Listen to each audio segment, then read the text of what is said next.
Welcome to Firebreathing Kittens, a 5th edition Dungeons & Dragons podcast. We are joined by Imeri.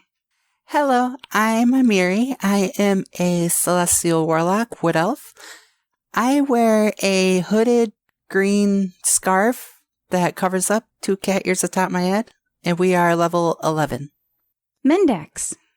Hello everybody, I'm a level 11 changeling bard. I have changeable skin and hair colour. At the moment I'm going for a bit of a light lilac hair, I think, and I've been thinking a lot about my wardrobe over the last couple of episodes, and I've decided to go, because I've been watching Hamilton a lot recently, is I'm going to go for one of those kind of nice swishy revolutionary coats with lots of pockets on the inside for putting in various harmonicas and small drinking horns and all that sort of fun things. All right. Like the king or like Aaron Burr? Oh, depends how petty he's feeling. And Manford. Hey y'all, I'm Manford. I'm a rogue. I like to steal things. I love to steal things and then put them in other people's pockets. It's one of my favorite things to do. I am a redhead with curly hair, green, piercing eyes. I'm about 29 years old, right at 6'1", kind of skinny half-elf.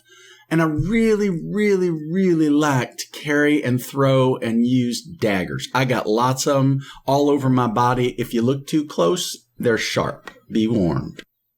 Ooh. And we're all going to die, so it's okay. Have fun. The cheerful nihilist. Especially if you're covered in daggers. Exactly. You got it. You are all in the Firebreathing Kittens Guild Hall. The guild is a large building with a bar, a sitting area with wooden tables and chairs, and a wall with a corkboard and job flyers posted. It's hot. The air is humid. The junction between yourself and the chair you're sitting on is uncomfortable in the summer's heat. It's times like this when the leather just sticks to you and you want to pull it off because it's so warm and you feel the sweat dripping inside and you think, this can't be good. Ooh.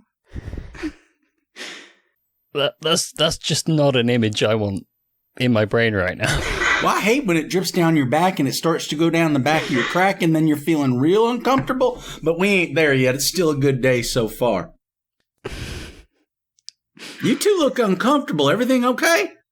Yeah, some weird guy just keeps oversharing. Oh, I know how that is. That can be disturbing. That's why I carry daggers. The heat I can deal with, but this is something else. And Imeri's just going to nod and kind of sip at her water as she is pretty uncomfortable since she's wearing a hooded scarf. Oh gosh, yeah. Yeah, it's pretty hot. Yes. Yeah. I think I'd like to wear a scarf. I think my hoodie is not as cool as wearing a scarf. I think I should get like paisley maybe. Kind of brighten my image. I wear dark everything. Maybe that's a new look for me. Maybe I should consider. Y'all are so bright and cheerful looking. I'm thinking maybe I should change my look. Let my red hair flow, if you know what I mean. Just let it out. Have you considered a high visibility jacket? Oh, I like that idea. Safety first, you know? That's a smart idea. I could wear that like when I want to be seen and then have it reversible so that it's like stealthy when I flip it over. You're a wise person, Mandax. Yeah. I like that.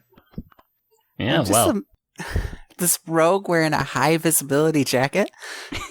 Yeah, who would look for a rogue wearing a high visibility jacket? Nobody'd think he was a rogue. That's a smart idea. You could hide in plain sight.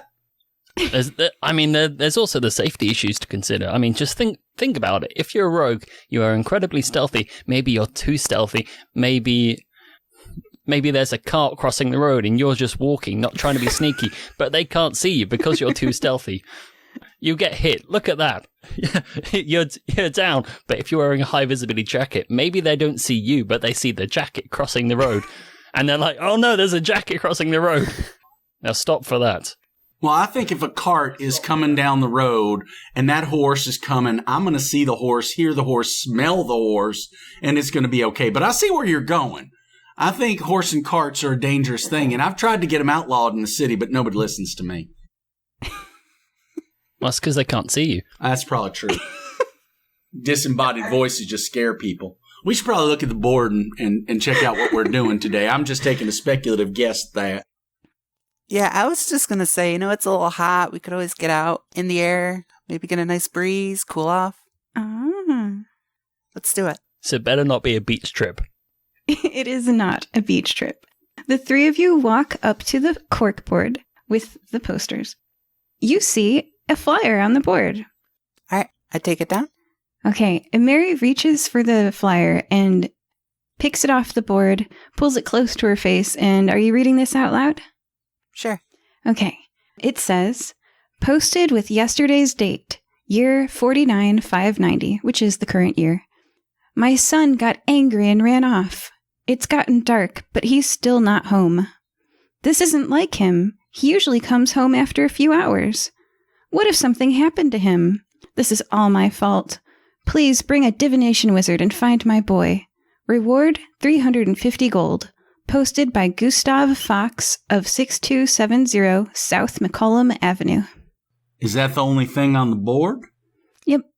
What was the address again? 6270 South McCollum Avenue. I mean, is this really a job for us?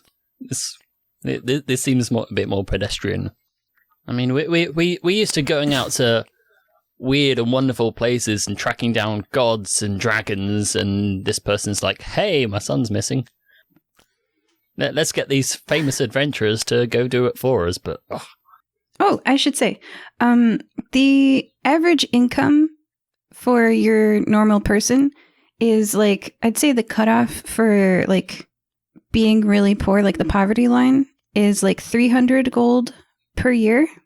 So this one job is worth a year's worth of salary for the poverty line and more at 350 gold. A wealthy, well-trained person might make 700 gold per year for doing a skilled trade. You mean like a doctor or something? Yeah. All right. Well, that seems like a good price. Okay, it's worth our time. So we want to go to 627 South McCallum Avenue. I'm wondering if was McCallum ever a slaver? Was McCallum ever somebody who did terrible things to people? Was McCallum one of the leaders who led us down the wrong path in our history? We'll have to look that up at some point. What do you mean our history? That's true. We've got our own monsters. That's true. We got our own monsters. I'm just saying. I'm going to look over at Nusi and be like, hey, Nusi, McCollum Avenue, do you know where that is? Yeah, she points to the... if you guys have ever worked pizza delivery or anything like that, there are wall-sized maps that have every single street in the city sort of expanded and very large so you can see all the details. The guild has a similar map. And she also says, oh yeah, are you guys gonna go outside? You're heading out to the Festival of Vega and Altair today? Festival? Vega and Altair. Yeah. Do they have ice cream? They should have ice cream, yeah. At the Festival of Vega and Altair in Central Park or the Market District. But South McCollum's over here, I think, and she points it's not in either of those places. Now, this is a tricky decision to make. Do we go and talk to some person who's lost, someone of no importance, or we go get ice cream? I was just going to ask if it's is that a poor neighborhood? It's not. It's one of the skilled trade neighborhoods. Everyone who lives there has purchased a house of pretty good value. Oh, and Nusi would relate that to you and being, no, that's over here. She points towards East 30th Street. She's like, don't go there. Go there and help them. Got it. Aww. But we get ice cream afterwards, right? And it's really hot. It is really hot, and I'm with ice cream, especially if there's beignets with them. I just love beignets. Just want to put that out there.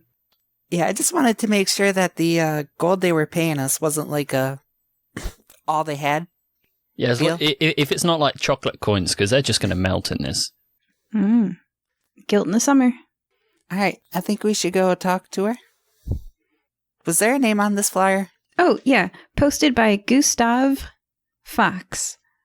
All right, let's go talk to Gustav. We do that. Okay, how do you do that? Friendlily? Oh, but I mean, are you walking? It's got to be a short distance, right? Yeah. And I'd hate to miss a good festival, so if we can make our way through the festival as we go and, find some rich people to pickpocket, that'd be fine with me. I'm just saying. Oh, yeah, we can pay for the ice cream. That's what I was saying. Yeah. It's in opposite directions, so you kind of can choose South McCollum Avenue or the festivals. We'll come back for ice cream. And no pickpocket when you're with me. No. It's only from rich people. It doesn't matter. The law is the law for a reason. You do not break the law. Well, I pick money out of my pocket and put it in other people's pockets. Got to keep my practice up. Got to keep my craft. I will allow that. This law of yours is very weird, isn't it? So you guys are walking? And talking, it seems. We're just chatting and traveling. Okay, I'll have the walking option. Oh, by the way, I design these adventures like choose your own adventures where I write out like 10 endings and whatever you guys do determines your ending. So if you take one path of action, you'll encounter one adventure, and if you take another path of action, you'll do another. Okay, the walking. Oh, yeah, I love those. He's holding up a choose your own adventure book. Yeah. Those are really good ways to write D&D sessions because then it makes the DM impartial. I don't really care which option you guys choose. I'll tell you all the endings at the end.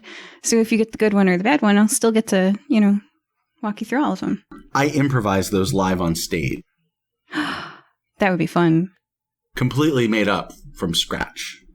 You should DM sometime. Oh. Should hear. There's rules. You have to know the rules.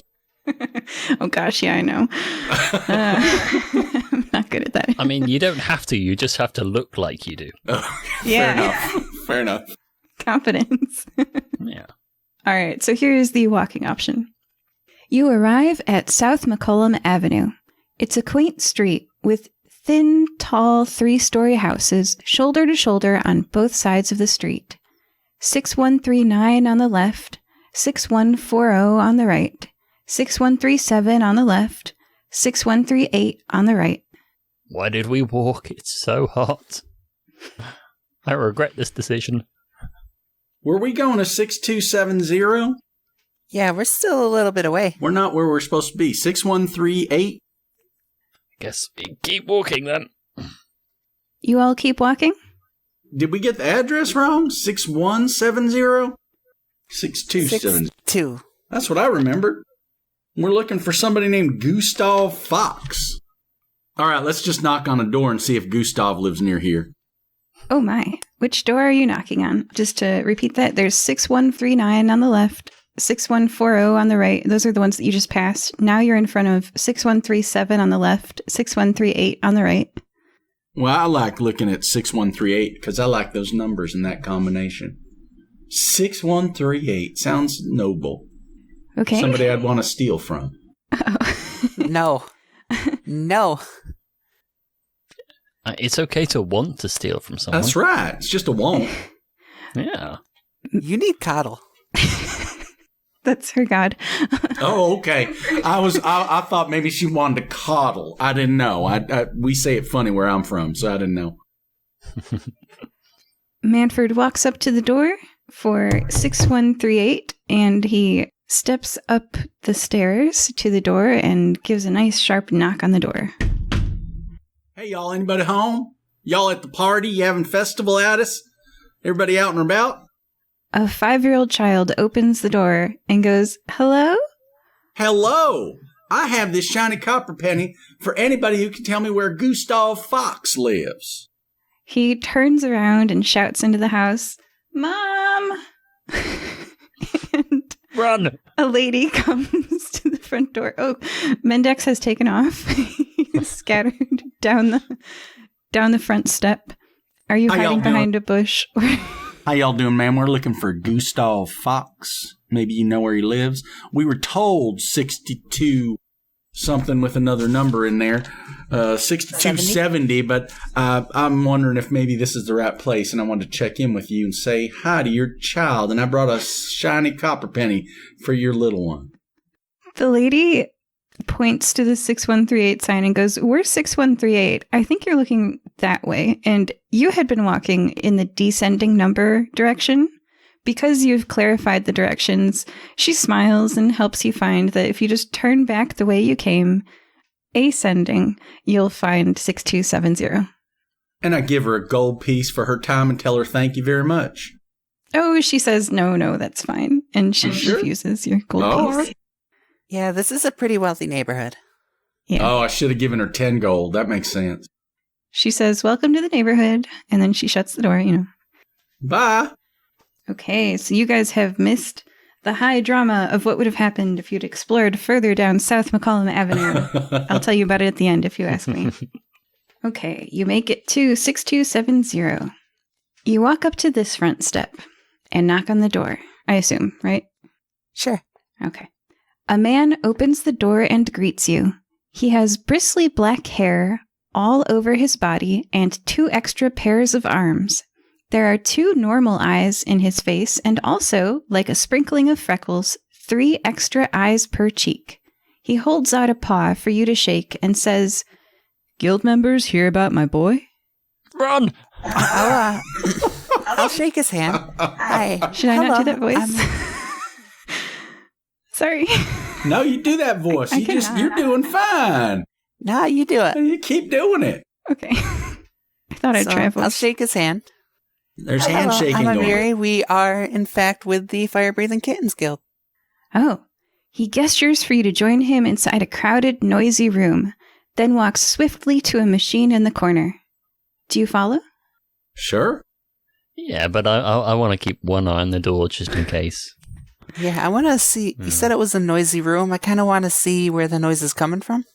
Okay. So you all step in. Mendax is a bit close to the door. Manford is just stepping right in. Oh, heck yeah. Imeri is paying attention to this machine in the corner. You watch Imeri as Gustav reaches for a blank piece of paper with his left hand, sets it down on a flat surface in the machine, removes his left hand, pulls down a lever with his right hand. There is a whooshing sound as the top table of the machine smashes down upon the paper and the bottom table. As it rises again, it leaves behind a fully inked paper covered in words. Something about Proposition 802, then the rest is in smaller letters. He turns to you and says, "You're here about my boy?" Yes, we are. We got this flyer on our board. Your son, you say, ran off? "Yeah, he went yesterday." He reaches for a blank piece of paper with his left hand, sets it down on the flat surface, removes his left hand, pulls down a lever with his right hand, and keeps talking to you, working as he talks to you and says, "He's normally not gone this long. He comes back after a few hours. But this time, he's been gone all night and now it's the next day and he's still not back." I just want to make sure I'm clear. He's pulling off his left hand? Yeah, so that the table can smash down upon the... So it's like a printing press, and it's pressing inked stamps onto a piece of paper. But is he pulling off his own left hand? No. Oh, okay. He's setting the paper on the table and then removing his hand and then taking the paper out and then setting the paper on the table and pulling it back so that he can crunch down the 2 tables together. I was really worried there for a minute. I'm sorry. We can go back to character work. I apologize. So, He does... Sorry, you go. what? Why did he take off? We had an argument. He wanted me to go to his baseball game, and I just don't have time. Why don't you have time? Oh, I've got work to do. I've got a deadline. They call this, air quotes, Hell Week before a deadline. And what do you do for a living, if you don't mind me asking? I'm a printer. Oh.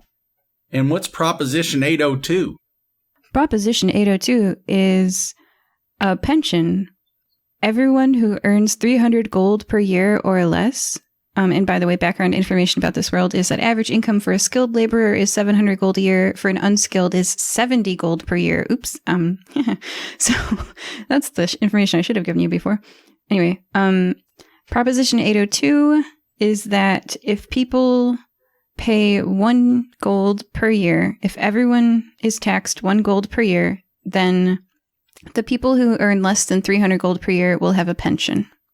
Gustav tells you, I've been working 11-hour weekdays for the past 3 weeks and 4 hours on Saturday to meet the demand for printing all these pamphlets. And what day was your son's game on? It was going to be next week on Tuesday.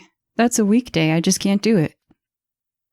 Now, as a mother, I gotta say that there was probably a way you could have did that differently. You could have gave up a little bit of time on Tuesday, worked a little bit extra Saturday, gone to the game.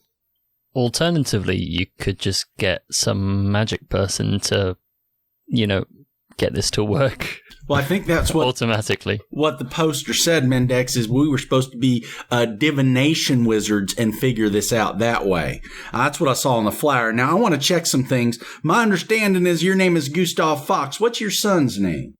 His name is Gavrila, which, DM note, I just learned that was a real name in history, and I'm like, that's cool. I am definitely not writing down Godzilla. No. How old is Gavrila? He's 16. What position does he play? First base. Your DM doesn't know any positions, so if that's not a baseball position, I'm sorry. No, it's a good position. That's a tough job. You got to, outside of the pitcher and the catcher, you're doing all the work. That's a good job. That's a good place to play. Gustav doesn't know much about baseball, so he nods. Sounds like your son's special. Does your son have any other special skills besides first base? He's a good student. He's a good boy. And he's a boy. Yes. Leave no assumption unchecked. Have you got any photos or pictures of him so we can take it to the appropriate people? Yes. He also gives you a sock for your scrying spell. So I'm not a house elf. I'm already free. You're already free. That sounds right. I think she fell out of canon, by the way, in case you were wondering about J.K. Rowling there. Oh. She's unloved these days. Oh. No more Dobby. Yes. Yeah. Gustav hands you a sock and a small pocket painting. Oh. Is the painting of your son? Yeah. Nah. It's the two of them together. Gavrila was a lot younger then, but they look very similar. Oh, okay. I get a real good image of what Gustav would look like at 16 in my mind by staring at him intently, checking out all his pockets, looking at him for threats and weaponry, seeing what other skills he might have, kind of reading him. And also, I would like to do an intuition check and kind of decide if he is telling us all the truth, because I want to know he's being fair and upfront with us. Sure. Go ahead and roll an insight check. First roll of the night. All right. Let me check what my insight is. All right. Looks like it's a +3. And I've got my favorite 20-sider right there. That would be a 13. Gustav reaches for a blank piece of paper with his left hand, sets it down on the flat surface, removes his left hand from the surface, pulls down a lever with his right hand, and then looks up at you all, distracted, but still intent on hiring you. All right. Gotta meet that deadline. Gavrila is your 16-year-old son that's been missing for a day. Last heard about a baseball game, got in an argument because you were too busy and your OCD was so focused you couldn't stop. We got you now. Do you have anything personal besides this painting and sock that we could have that would indicate something he loved or let us see his room to kind of look over what he was into? Yeah, Gustav shows you into Gavrila's room. It's got a baseball trophy on a shelf and a twin-sized bed with blue comforter on it. Are there any photos around? This is kind of a low magic world, so I'd say no. Maybe like a big one on the wall of a famous baseball player. Does he have a diary somewhere which says where he's going to be? You're welcome to search. You're welcome to search, yes, please. Gustav says. Yes, please. So that's investigation. Somebody with an IQ should do that. Uh-oh. Well, I got a solid 10. You find a second sock. Now you've got a pair. Yes. But they're not... Are they matching, though? No. Yeah, well. It's to be expected. But who can tell? They're in your shoes. Amari, you want to help me do a little investigation? Maybe give me a bonus on my roll? Sure, I can do that. All right, let's do that. I'm going to use a different die because I don't like that one I just rolled. Oh, hey, I did better. I got a 12, and I think your helping me gives me a 14. That Actually, gives it yeah. advantage, so you would roll. I get to roll 2 dice. I'll do that. Yes. Best I could get was a 12. Okay. You see your generic, there's a flyer for the upcoming festival. There's some stuff about his schoolwork. There's another, you find a baseball mitt. Is that how the word? It's the catching thing? Yes, that's correct. Baseball mitt. Baseball glove. Glove. Mitt, glove. They both work well. Yeah. Okay. Mitt's usually for a catcher is how people designate that, but you got the right idea. That thing. Catcher's mitt, baseball glove. You got it. Yes, that sounds right. Yep. And I pull myself out of the laundry basket. I go, right, I think we found everything we're going to find. I do look for cleats. Sure, you find those. I do find the cleats. My guess is he's not at the baseball game. He would have taken his cleats. So perhaps we... Also, that's next Tuesday. Oh, it's next Tuesday. So he's not practicing, though, either. Mm. All right. Good I feel a little detective. better now. And tell us a little bit about him. What are his friends like? Does he have a girlfriend? Gustav reaches for a blank piece of paper with his left hand, sets it down on the flat surface, removes his hand from the table, pulls down on a lever with his right hand, and makes another flyer and says, I just don't know very much about him. Or, I'm sorry, I should be using the voice. I wish I knew. I bet he does, too. Well, we're going to go find your son, figure out what happened. Thank you. I lean over to Manford and just, by that, we do mean we're going to go get ice cream now, right? I was promised ice cream. And by that, I mean, where is his mother? Oh, she left years ago. Just not the mother in type. Do you know where she is? I wish. Did she skip town? Did she? She owes me child support. What'd she do for a living? She was a printer, too. That's how we met. And what was her name? Genevieve. Genevieve is a beautiful name. I'd see why anybody'd marry somebody named Genevieve. Genevieve and Gustav naming their son Gavrella. So you all are into G's. Sure. You know what G I'm into? Gelato. Gelato. Maybe a little sherbet to go with that G. I'm with you. I see you. Maybe froyo. I can do that. Gustav reaches Either for way, let's go. a blank piece of paper with his left hand, sets it down on the flat surface, turns his head to say thank you to you or something, and pulls down the lever with his right hand. There is a crunching sound. Gustav screams in agony and shouts an expletive. Ponos! He cradles his smashed left hand to his chest. In that moment, I'm going to pilfer one of those flyers using my sleight of hand. Okay. He does not make any check because he was distracted by his hand being smashed. You successfully obtain that with no detection. All right. Oh, thank God for karma. All right. Imeri does not like Gustav. He is suspect number 1 for me. He's cradling his smashed left hand to his chest, and he's going, "Oh, my hand!" Anybody got any healing abilities? That's not in my bailiwick, as it were. I don't have that in my wheelhouse, if you know what I mean. I do more cutting than fix. Debating.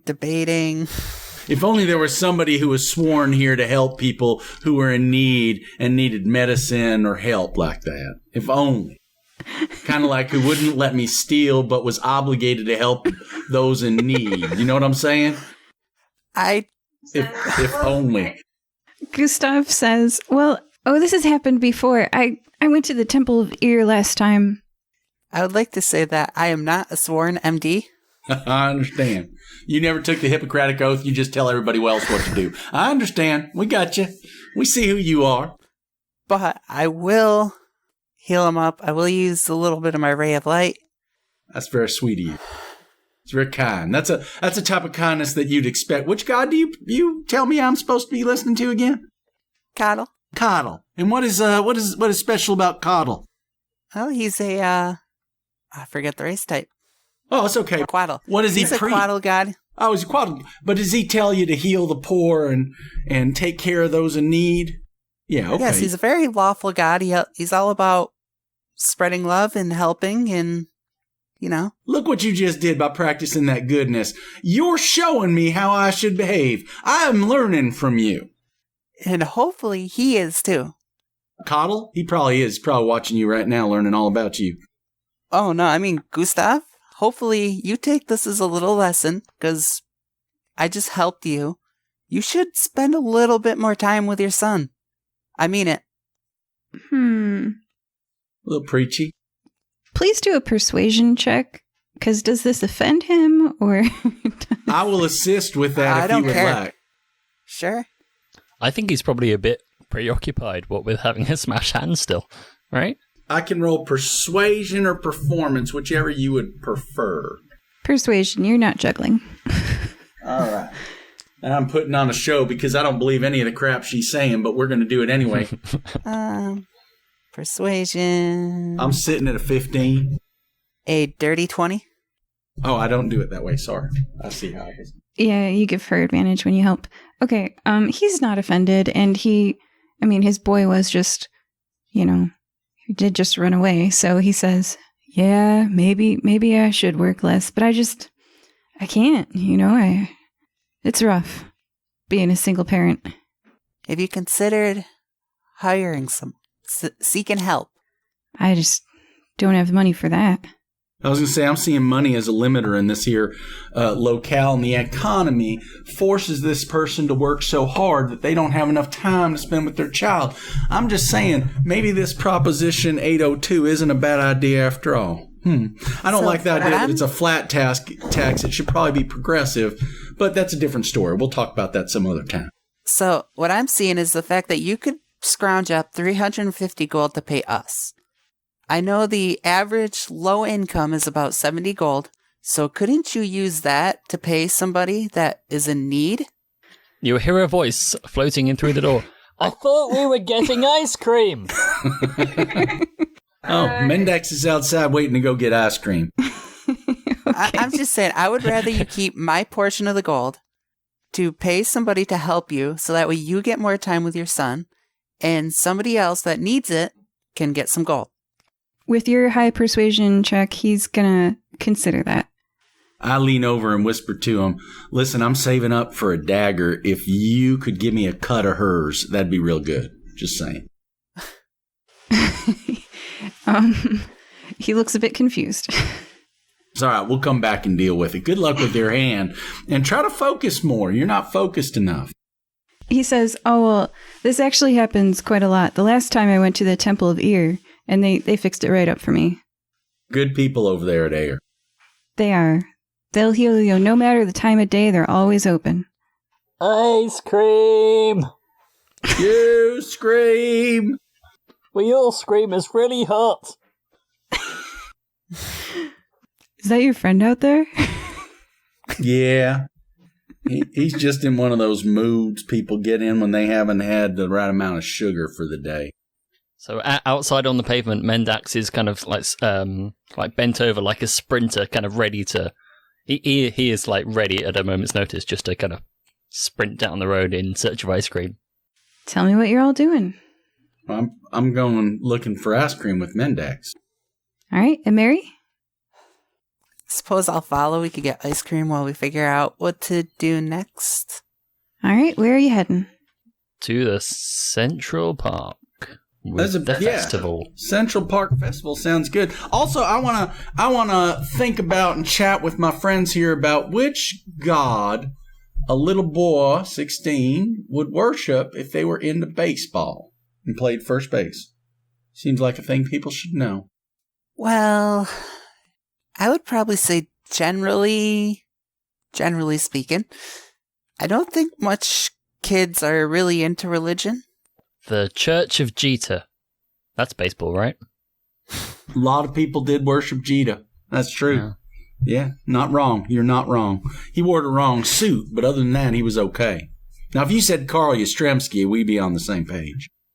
I would, but I don't know who that is. That's fair. That's fair. He's old. I would like to say I am all for Jeter.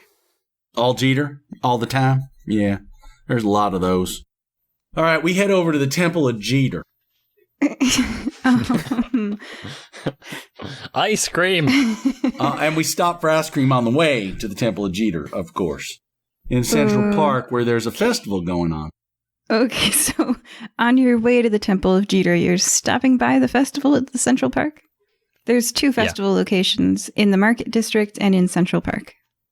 Which one's closer? They're both very close. Central Park, then. All right. Yeah. You enter the Central Park, which is an area without buildings, with trees and grass and park benches and designated paths. You stroll down the path into the wooded park. Leaves on trees muffle the sounds of the city. Brightly colored red, pink, blue, and yellow papers stream from the tree branches. Do you stop in the path to examine them? Sure. For a festival, it's not very crowded. You stopping in the middle of the path doesn't disrupt the flow of any foot traffic. It's a bit unusual that there aren't more Nicomoians taking off work to celebrate. Examining the paper flyers, you read, this pink one says, "I want to live in a mansion." This blue one says, "I want to be Pikachu when I grow up." This red one says, "Please make me thinner." And this yellow one says, "Teacher, please don't scold me." What kind of festival is this? This sounds like a wishing tree. Yeah, that's what I'm thinking. Red, pink, blue, and yellow ribbons with words about oppression on it.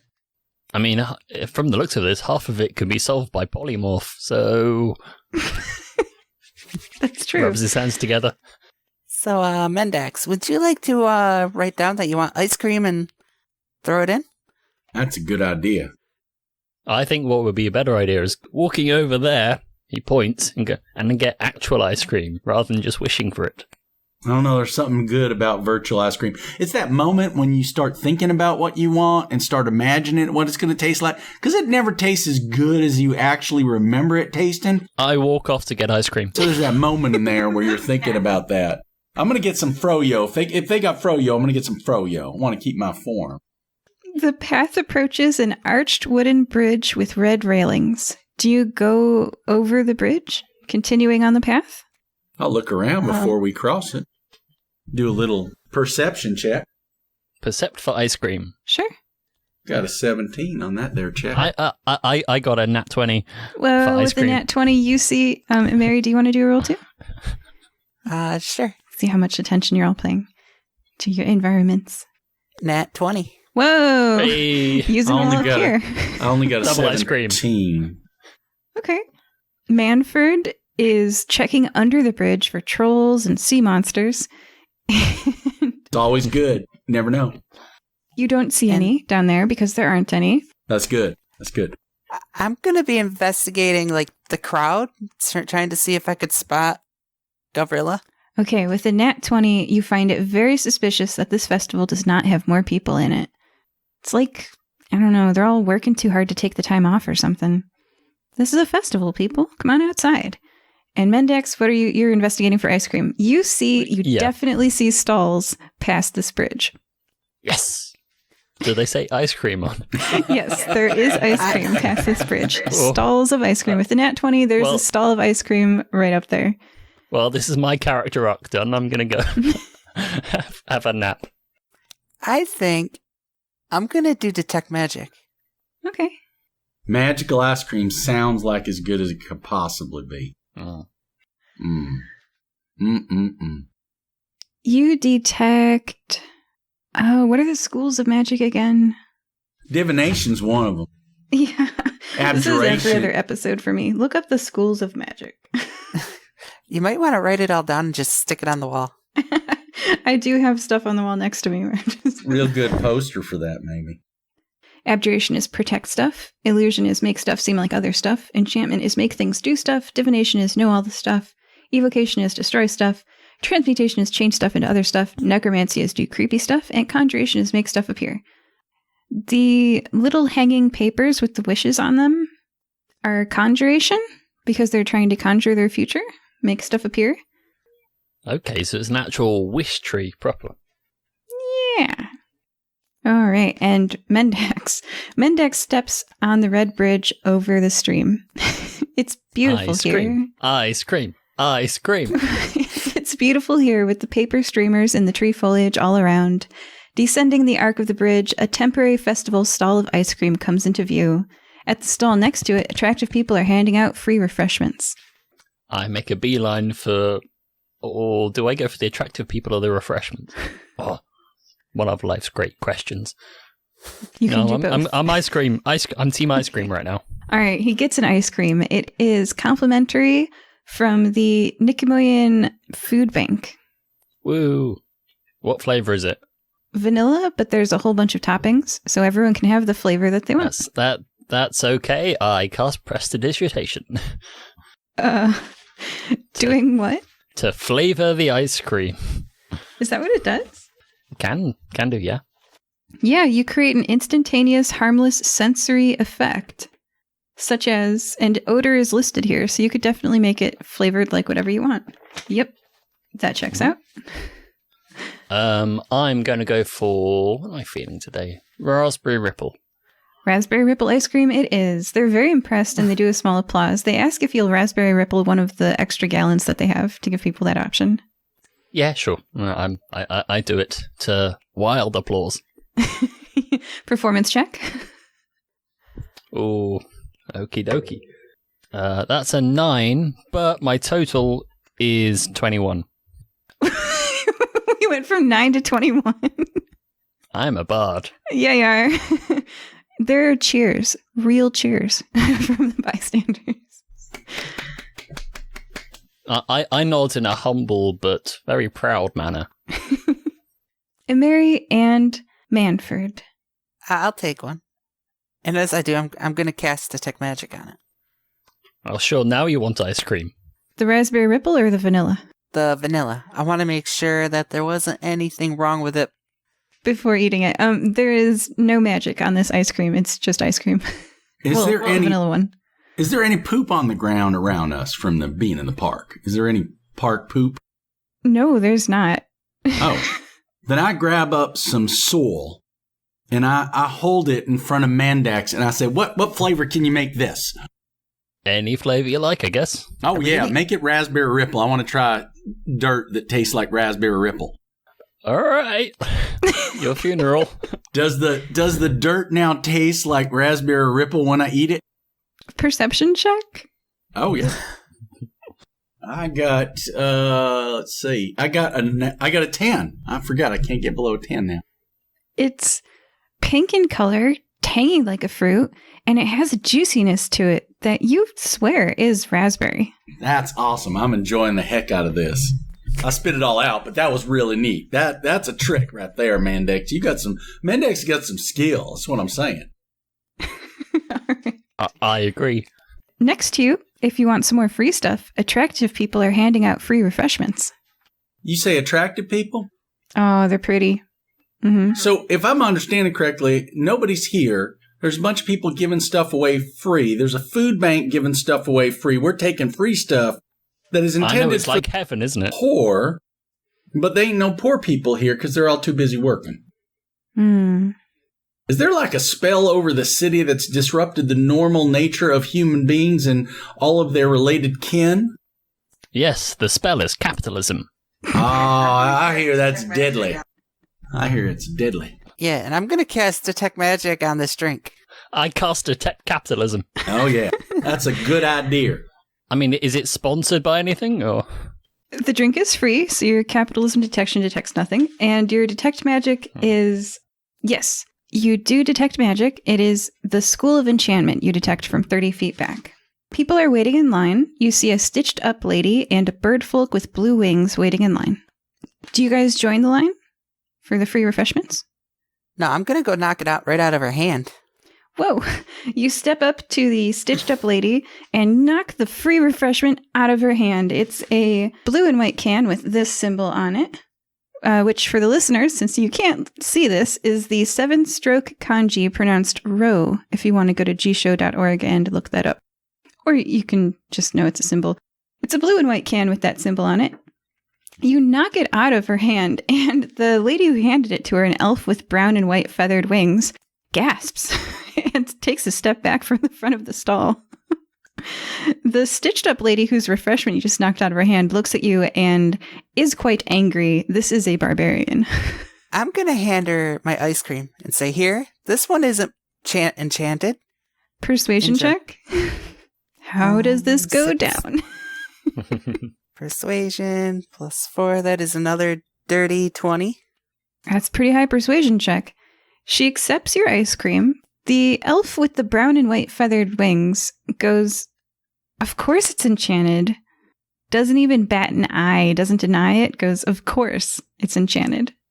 It's a shame. I was hoping for a food fight. Well, her persuasion was a bit too high for that.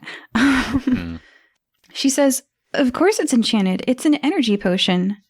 Everyone who takes it receives a long rest in 1 round's action. You feel really good if you drink this. That's why we're handing them out today. Well, I'm sold. The stitched up barbarian with the ice cream cone in her hand says, oh, can I have another one? And she looks at you and she's like, or maybe in a minute. And she says to the stall person, her and the bird folk with blue wings kind of wander away, but you can see they're going to come back when you're not here. Mendax, you're walking up now that there's space in front of the stall to reach out for one of these blue and white cans with this symbol on it. Well, I've got an ice cream in each hand, so it might be kind of tricky. But I kind of just kind of open my coat and just kind of gesture, just pour it in there. It'll be okay. Oh, she hands you an unopened can and kind of sticks it in your coat. Nice. Everything is coming up, Mendax. I would throw that away. Yeah, sure. Just close my coat back up again and go, it's thrown away. So, how long have you guys been open here? This morning. It's just a one-day festival. And you guys rolled into town yesterday, I'm assuming? No, we live in Nikamui. The elf with the feathered brown and white wings looks super awkward. Like you just slapped the drink out of this lady's hand. And she's like, do you want one? She says to Manford. It's free. It's from our church. You know, it's just trying to help people. See, from the point of view of the NPCs, it's just them standing around, like, doing nice things. And these couple of people have just kind of wandered up, knocked stuff out of people's hands, and kind of questioned everything about them. I'm going to grab me an energy potion. Okay, she hands you one. Do you open it? No, I'm going to hold on to it. Okay. Good idea. I would not drink that. Mary does not want one. Got a hydro homie over here. I don't trust this. Lighten up. And I kind of lick both ice creams at the same time. Mendax, are you gonna drink it? Or Oh no, that's hanging out in the coat. I've got ice cream right now. I'm assorted. okay. I'm living my best life. What do you all do now? I don't feel like we're any closer to figuring out where Gustav's and Genevieve's child is. I mean, we could probably ask these people. I mean, you know, not to put words in your mouth, but I'm busy. I'm on my own quest. All right, I'm gonna. He's Can I see that drink? ice cream audience? Pardon, Imeri? I would like to see that drink. Sure. She slides one over across the booth to you. It's an unopened blue and white can with this symbol on it. And I cast Identify on it.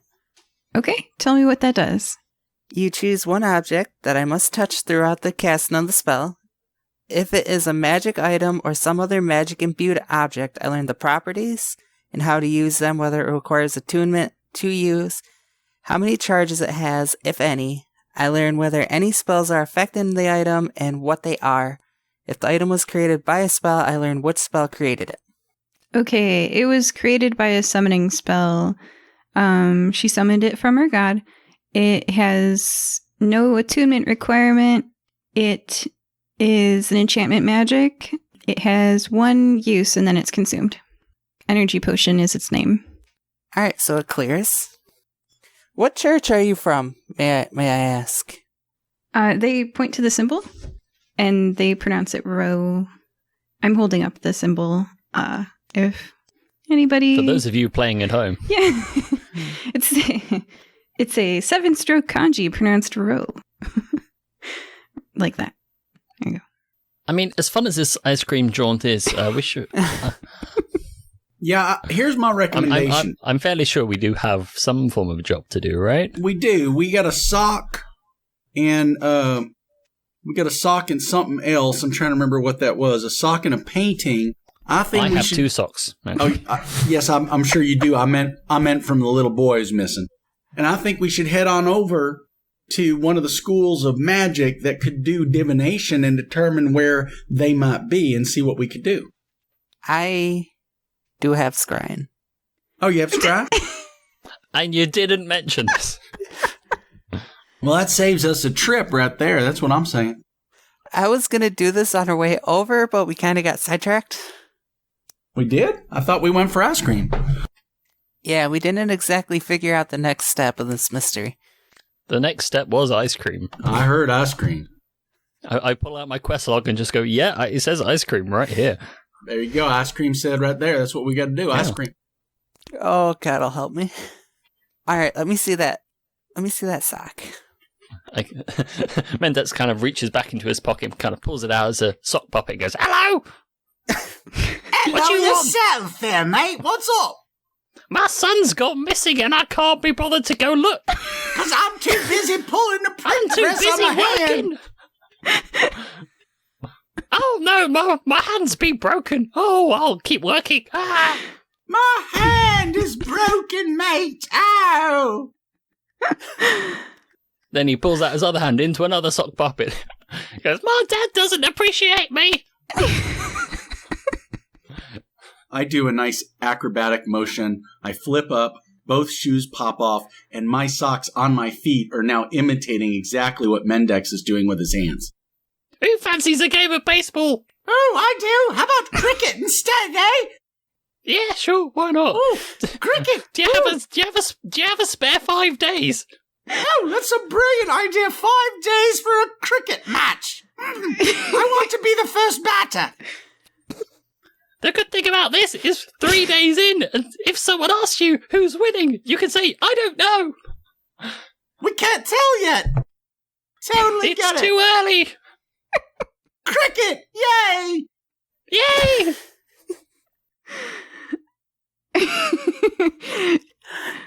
Two of us are like facepalm, dying, laughing, and crying into our hands. Oh gosh. With absolutely no idea what cricket is. I think it's a sport in India. Well, and Britain. Actually, it's British. It comes from the British Isles, and with like the British, they spread themselves all over the world, spreading their seed and the evil cricket. Oh, but God. it did eventually become baseball, so it's not terrible. It's the one where you stand in front of a pole and you try to hit the balls that comes with the pole. You try to stop it from hitting the wicket. Yeah, you got the basics. Yeah.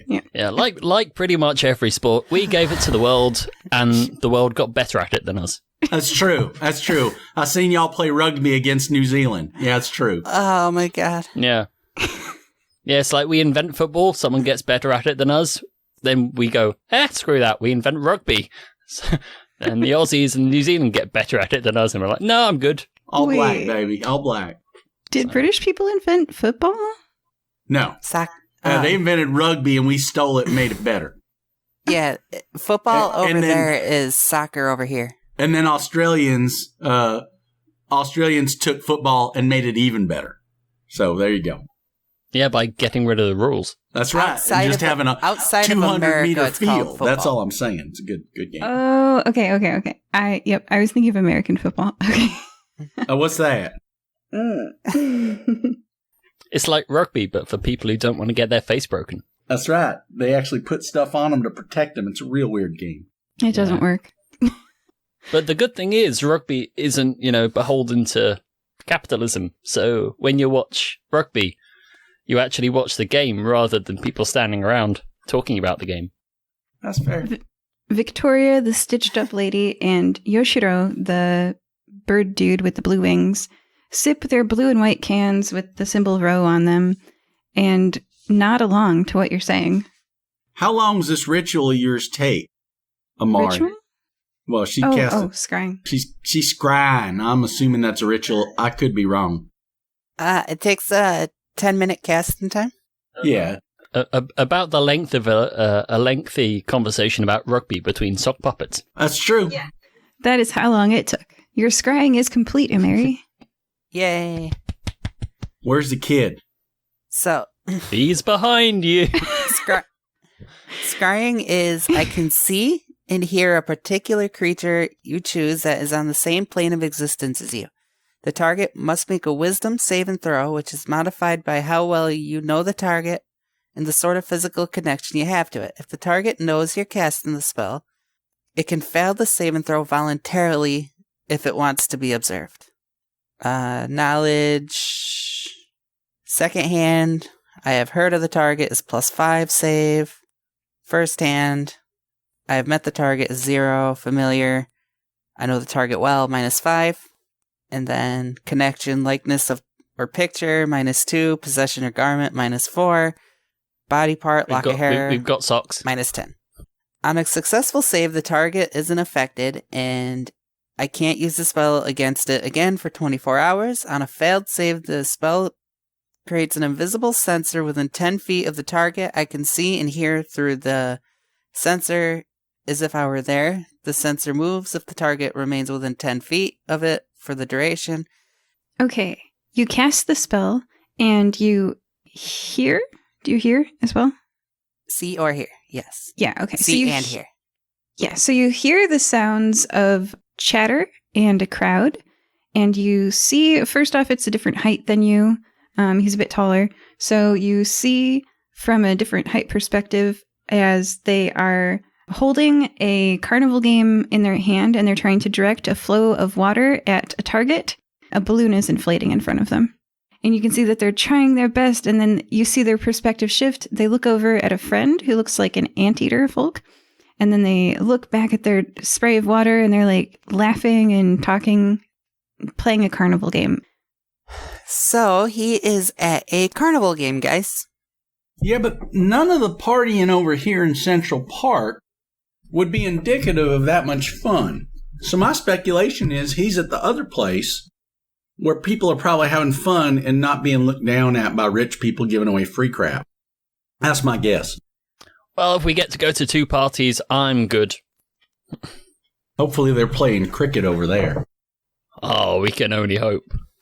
If they've been going 2 days or less, we can still get in. Oh, that'd be good. Maybe there'd be an injury and I could sub in. Does it really take days, or is that one of the jokes? Not a joke. No, test matches can take about 5 days. Oh. There are shorter versions which can take about 4 hours. But 4 hours? That's like 2 movies. Yeah. I don't know. That's Scores can be 300 to 400. What? Yeah. Why? It's very hard. It's very hard to stop people from scoring, basically. A good percentage of our listeners are outside the United States, so I'm going to not offend them, and we're going to say your sports are also good. We just don't know about them. We're ignorant. Yeah, it's just an awful long time. Well, the longer games are more of a war of attrition, so... True. See, like football, it's like a 90-minute time limit, and that's it. It counts down. Right. Days, wow. Yeah. Whereas the shorter ones where you get 20 overs each, which is 120 balls in total, you know, you get people hitting a lot harder, so they're a lot more fun. And a lot easier to get drunk at because you're not trying to sustain it over 5 days. Oh my gosh. Yeah. Okay. All right. So what do you all do? I think we're going to the next carnival, right? Yeah, I think we gotta go try to track down the game area. The path continues. Central Park is right next to the Market District, and you can head over into that section if you would like. Sure. Okay. The Market District of Nicomoy has been transformed for the Festival of Vega and Altair. This part of town is closed off to carriages. A loosely populated crowd walks down streets under red, yellow, blue, and green vertically hung paper streamers. Temporary vendors have set up stalls on both sides of the street, offering hot foods, carnival games, and souvenir art. Oh, this is much better. Why didn't we go here first? I think because you wanted ice cream, but I could be wrong. Well, yeah, but there's probably ice cream here too, right? There is ice cream here. All right, so I'll take you all to the hot foods. This is an amazingly smelling stall. For 1 gold, you can buy a paper boat with 2 rows of 3 little fried dough balls. They come with a stick to skewer and eat them with. Do you want one? I definitely do. Do they have the 3-foot fried dough? 3-foot fried dough. Mm-hmm. What, churros? That is a thing here in New York. Oh my gosh. That would be cool. This long? Oh my gosh. It's this kind of the exact opposite. It's just this tiny little ping pong ball sort of thing that you can carefully eat with a skewer. The shop attendant puts their finger on their chin and genuinely considers the 3-foot fried dough. Maybe at the next festival you'll see some of that too. I own a bakery, so... Oh, and Imeri and the shop owner are discussing that. It was you! Manford, you're welcome to a beignet if you want. They're also I definitely want a beignet. That was an obvious yes. Small fried dough balls with powdered sugar, and then there's these savory fried dough balls as well. Mendax, would you like beignet or savory little fried dough ball? At the moment, I would quite like a tissue just to kind of wipe off all the melted ice cream from my hand. Prestidigitation. There's a chest height tray attached to the stall that has napkins, ketchup, powdered sugar, etc. on it. Ooh. Alternatively, if there's just someone passing, I can just kind of wipe my hands on them. Alternatively, there is prestidigitation, which cleans you. Yeah, but this is more fun. Oh my god. Do you actually wipe your hands on a passerby? No. Okay. A chicken out. Alright. And is anybody eating the savory fried dough balls? I will taste one of those. Okay, that's 1 gold for... So he's got 2 boats in his hand, one with 2 lines of 3 sweet fried dough balls topped with powdered sugar, and the other one, inside each one is... So the little dough balls are sitting in the boat. There's skewers so you can eat them, pop them into your mouth. They're very hot. They're crunchy on the outside and chewy on the inside, and inside each one is a chunk of octopus meat. As you eat, a shriveled elderly man in a wheeled chair sits sadly next to a collection cup. I just spent a gold piece on some octopus inside a beignet. 2 types. The sweet one does not have meat in it. I'm going to take both too. Okay. All right. The man in the wheelchair, shriveled and elderly, watches sadly with the collection cup a few feet away outside the stall. And I'm going to actually spend another gold and get another 2. And I'm going to give it to the old man. He happily accepts the offering, and you see him wheel away. Wait, hold on. And then I'm going to also... We're not done with you yet. put 150 gold into his cup. Oh my gosh, that's twice the earning from an unskilled laborer for the year. Now, have you seen this boy? And I show a picture of a little boy who we're looking for. He nods and points over there. Okay, thank you. You have a wonderful day, sir. He nods his head to you and says, thank you. So happy. As we walk past, I kind of pull up the sock puppet and just go, "Don't go to sleep tonight." Yeah. Sorry about him. He's got a mind of his own. Yeah, watch it, mate. I agree with the sock puppet. Don't go to sleep tonight. Go drink as much as you can at a pub and have a great night because you got money now. It's raining. It's raining, baby. Okay. That's not what I meant. Imeri's going to come over and pull them both by the ear. 1, you don't scare old people. 2, no drinking. No drinking? The hell are we living for? We're all going to die. You drink and then you die. It's like a 1-for-1. Alcohol is not permitted. Quetzalcoatl is into alcohol is what you're telling me. No. That is one god I'm not into. That's all I'm saying. All right then.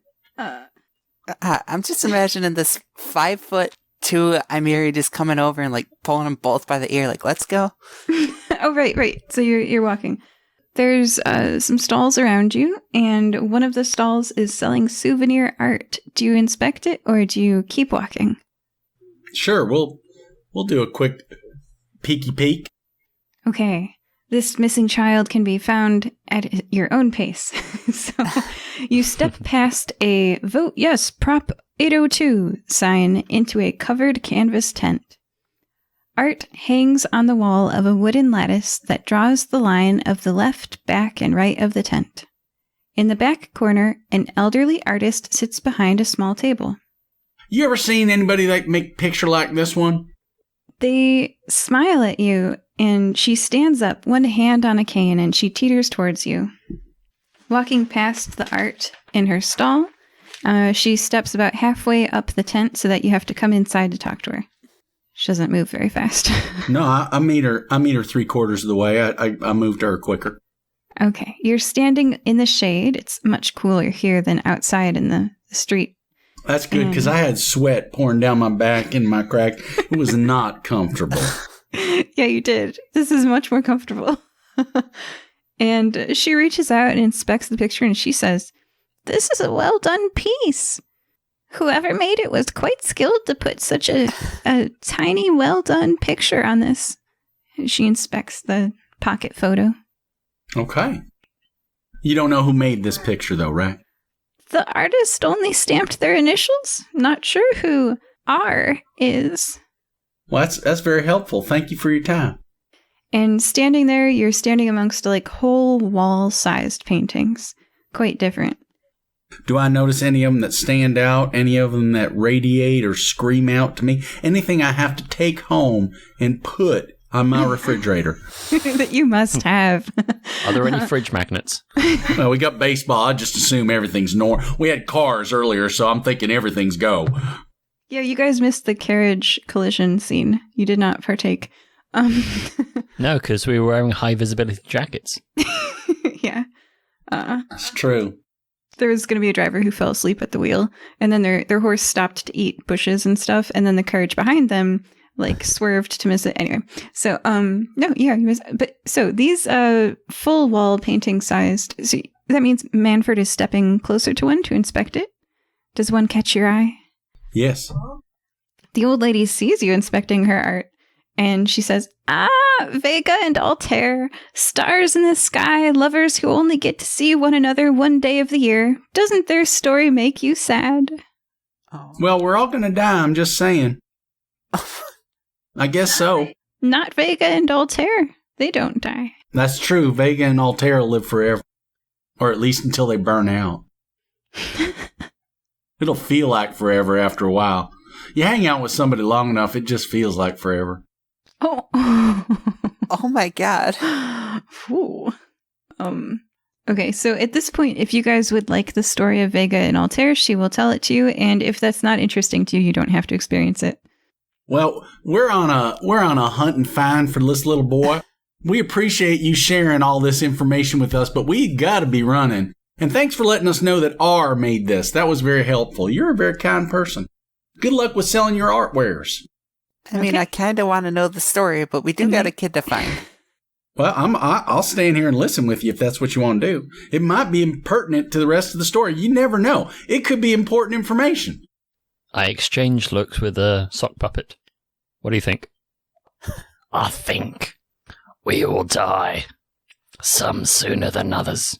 Oh I pull That's my not foot really up. useful, is it? I pull my foot up out of my shoe and I say, "Yes, we are all gonna die, and when we do, we might as well thrive. Having fun along the way. We should have some fun today." Because we're all gonna die. Then I put my foot back in my shoe. Not if I have anything to say about that, for one. You want me to walk around with one shoe? Not about dying? Oh, about dying. Oh, everybody dies. It's the truth. Except maybe for this Vega and Pernelis. Who's this other person? Vega and what now? Nice lady was going to tell us the story about Vega and... Well, you left her art tent, so now you're standing outside. The only thing left is the carnival games, which you are rapidly approaching. Okay. You step right up to a booth that has milk cans and softballs, don't you? Yeah? You doing some games? Sure. Looking for the kid, too. In front of you in line, 2 teenagers are throwing softballs ineffectually at the heavy metal milk cans. One, an anteater folk, just finished trying before you walked up. The other has bristly black hair all over his body and 2 extra pairs of arms. There are 2 normal eyes in his face, and also, like a sprinkling of freckles, 3 extra eyes per cheek. He brings back a paw and, clutching the softball in it, hurls it as fast as he can at the metal milk cans. The ball bounces ineffectually off of them. The smile on his face drops for a second, but looking at his friend, he shrugs his shoulders and heads off. The game tender gestures for you to step right up. 1 gold to try your luck, the game tender says. Hey, Govrilla! Hey, Govrilla, come on back here! He turns his head and looks who called his name. He's looking around. I raise my arm up. Oh my god. Oh, he pauses and talks to you. Hey, yeah? You got a second? Sure. Your dad's the printer, right? Yeah? And your mom, Genevieve, she run away a long time ago? A persuasion check on that. Oh no. Things people don't like to hear include. Persuasion, I've got a 13. Uh-oh, that's not high enough. Could I assist? What do you do to assist in the situation that could possibly help? I'm gonna try to be like, no, shh. So, I'm gonna try. Whoa! And Mary just reached her hand out and put a finger on Manford's lips and says, "Shh" to him. Whoa! You shushed him. Manford is stopped in the middle of his sentence. Genevieve. Your God's into having you just reach out and assault people and touch them without consent. I see the type of person you are. I'm wondering about the alignment of you. Young man, we're coming here to looking for you. I didn't come to this party to throw softballs at a big wall. Oh my god. I did. Although I understand baseball's your thing. And by the way, I'm willing to teach you how to throw because I happen to be an expert. But on the other hand, your daddy's looking for you, and he sent us to come find you, and he's paying us a lot of money to do that. Dad? Why would he be looking for me? Well, that's why we were coming to find you and ask you that same question. Said you had an argument about him coming to your baseball game, and then you disappeared and run away. I didn't disappear.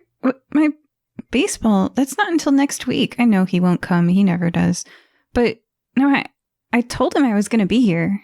Why would he be looking for me? I spent the night with Serge Barani, Serge the anteater folk. Hey, Serge. How's it going? I'm Manford. His eyes face totally different directions. Like one faces left and one faces right. And he's got this very long nose in between them. He turns his head to look at you with one of his eyes and waves shyly. Hi. Hi, Mary's gonna pick up one of the baseballs and try to knock over the can. Yep, that'll be 1 gold to try your luck. Sure. This is an expensive game. That is 15 for athletics. Okay. Give me a second here. So that 1 gold is equivalent of 3 days of somebody's labor. Yes. We need to go back to where they were giving crap away for free. 70 divided by 365. So the average person makes like 1 gold every 5 days? 5 days. My math was wrong. It's not my skill. Yeah. What, so 1 gold a cricket match. That means that it is an $82 carnival game. That's what I'm saying. Did I do that right? Wait, no, times 5. So it's a $400 carnival game. That's my point. And some kid just went up there and played, which said he just threw $400 away to throw a softball at the target he couldn't hit. A tenth of a gold to play, I guess. So it would be $42. Dang, no, yeah. 100th of a gold to play. I think we can all agree economics is difficult. Yeah. Well, the prize is 10 gold. So with your 15, Imeri, you beat the 14 that I rolled, which means you get 10 gold. So it's a bit more of a betting game than it is. Okay. That was more to kind of show off in front of them. Yeah, you did. They're impressed. Well done. An athletic warlock. Or a lucky one. And as we all know, there's nothing a guy likes more than someone beating him at something he loves. Good point. And mentioning his mom who ran away. Gavrila might not be in a great... That's true, you did. Okay, you did. Yeah. All right, what are you guys doing? So you're saying your dad shouldn't be looking for you, but he put a quest out for us. We went to hit your house. We even looked through your room to find out where you went. Oh my gosh. You went through my room? Yeah. I held up the sock puppet and go, no! Now there's a sock puppet. Oh my gosh. Okay, Gavrila might not have the best impression of you guys for some reason. Yeah, we're from the Firebreathing Kittens Guild. You can learn all about us and our styling by checking us out. And we're big cricket fans, by the way, so we're excited about you playing baseball. And Mary is shaking her head, sadly. All right, well, you are adults, which means you do still have, and you did mention his dad, so you do still have him talking to you. He says, you guys are weird. When did your dad start acting weird? Why would your dad put a call out for us to find you? And did you have an argument with your dad? That is 3 questions, so choose one of those. Let's go with, did you have an argument with your dad? Yeah, it was more like he was not paying attention to me as I talked. He's been so busy with his paper pressing recently. So that's a new thing? Has your dad ever come to baseball games before, or has always been too busy? He's not always been too busy. It's mostly since this big order came in and since a little bit before that, maybe a few months. Well, here's a gold piece, son. I want you to go win yourself something, get better at baseball. We got a quest we got to solve. Okay. Actually, would you come with us and check in with your dad real quick? We'll bring you right back, and there's another 2 gold in it for you. That'd solve our little problem. Be quick about it. We can buy Aunt your boy here a beignet. Make a persuasion check with disadvantage. Advantage. Yeah. Persuasion. A person who's 16 who can't yet earn money because they're attending school for full time, like who kind of had their own stuff handled, and then yeah. I hear what you're saying. Yeah, Amiri's not going to help here. She's just like... All right. Let's see. Not one of those. All right. It does look like I rolled a 1. And with my 3, that the best I could get out of that is a 4. All right, he doesn't particularly want to go with the strange man at the festival. He says, I'll go home on my own. Thanks. And the teenager is going to step back from you, which is a disengage action. The sock puppet comes up again. I wish we had Crow Jr. I point to the sock over there and I say, that's your sock. And this here is a picture of you and your dad. He will go home to check in with his dad if that's what you want. He just won't do it with you. He doesn't like you. That's fine. You don't have to like me. I mean, I had an idea that we could do, because what we could do is always just kind of take him over to the person who does the painting. She can paint all of us together, prove that we found him and he's okay, and then we just take the painting back to his dad. Problem solved. Are you proposing that? Yeah, why not? Well, the sock puppet is. I think he has a handle on the whole situation. Persuasion check. Here's the thing about dice. This is a bard. How does a 27 hit you? Yes, you're very persuasive. Paintings are rare in this world, and he's not been featured in one recently. So he's like, yeah, I do want a painting of myself. You guys can be in it too, sure. He's surprisingly taken with the sock puppet. Apparently. Abusing bard privileges. Oh, what is going on here? You're getting a painting done with Gavrila, apparently. That'll be 20 gold. Mm-hmm. It's easy enough. And you each receive a copy. Oh my god. Yay. There happens to be a festival memory capturer here today. And it's a bit I do bunny ears behind the sock puppet. Okay. All right.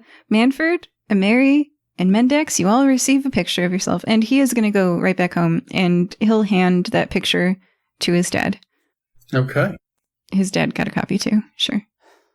Well, we solved that thing. We're all done dead. Job well done. Yep, I guess that's the end, huh? I'll pat everybody on the back. Thanks for joining us at the Firebreathing Kittens podcast. That was too easy. I would like to do a little investigatory work about Proposition 802, the flat tax. Where are you heading to investigate that? You have seen... Yeah.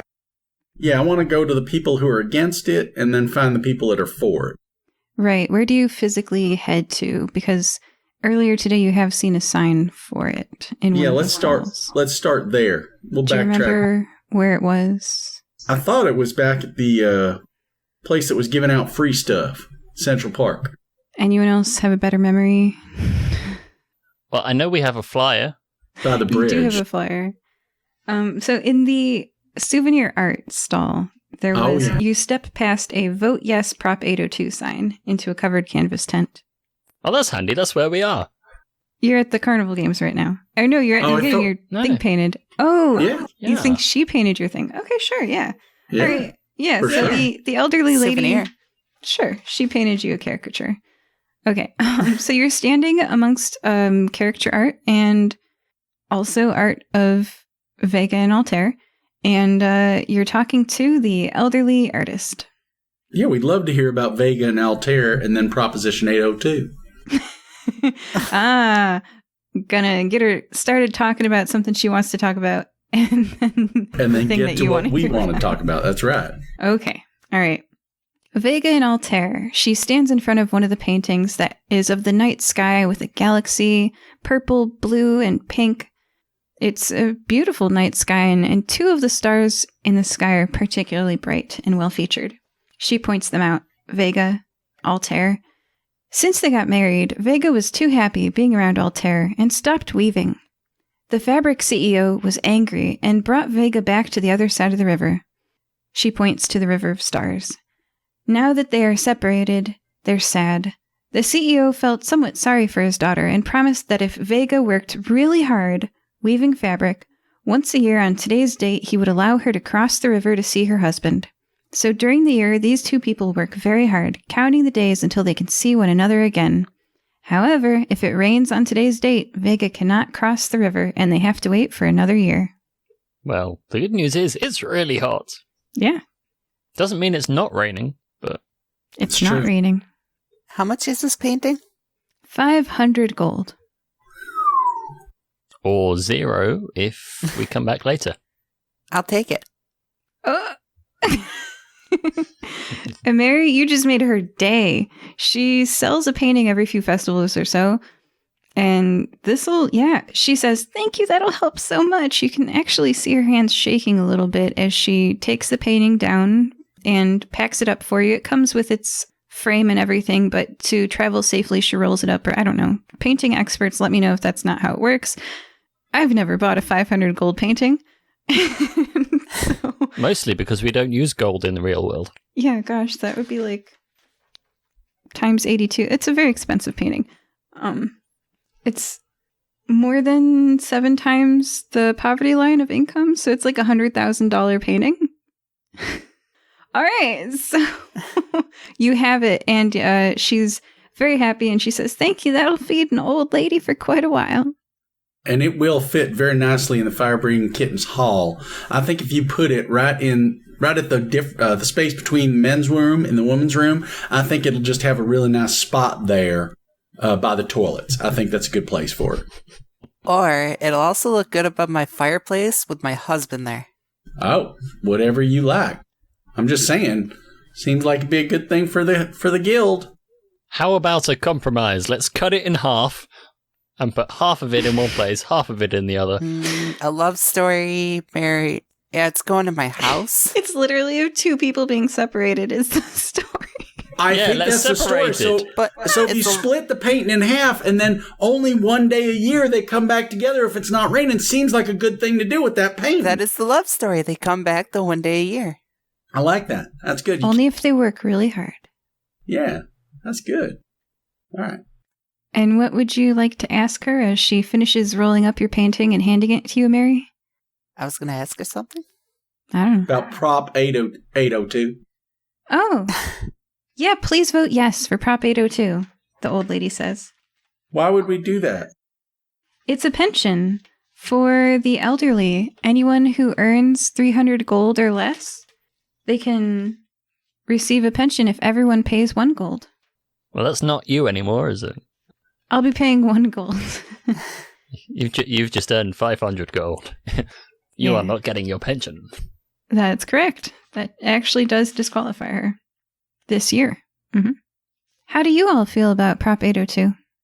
Well, I'm curious, whose proposal is this? Do you know?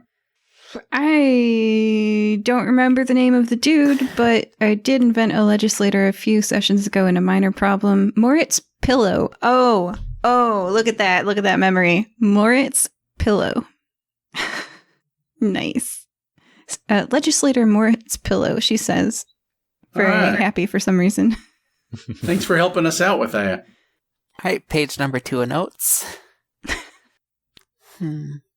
Yeah, she will answer any question you want. You just bought a 500 gold painting.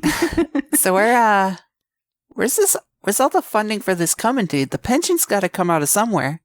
Yeah, everyone paying 1 gold. It's a progressive tax on the poor. Everybody pays 1 gold, but the poor, 1 gold is worth $82. And the equivalent of $82 for somebody who makes 700 gold a year is not the same as somebody who makes 70 gold a year. But they get it back if they're below the 300 gold cutoff. They're receiving more than they pay in. It's the person who earns 301 gold who is the most... Yeah. Okay. Yep, middle class getting hosed again. I see it. Real life economics lessons from the Firebreathing Kittens podcast. Apparently. Well, I want to go back and check on our buddy and see if he's happy that his son came home or if he's on some sort of localized Gaius spell where he's just working and it doesn't make any sense why he is. Because there's something broken with this concept here. All right. You step outside the art tent. Yeah? Before we leave, I'm going to be like, yeah, I'll sign the bill. Where do I sign?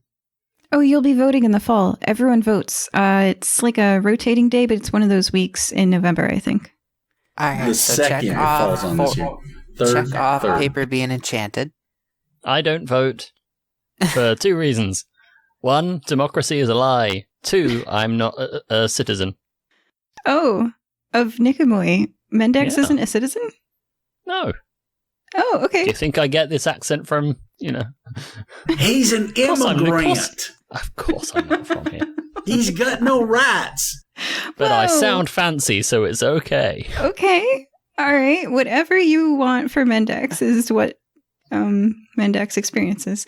Mendax is going to pay that gold, though, and not get any representation with his vote. I see how this is.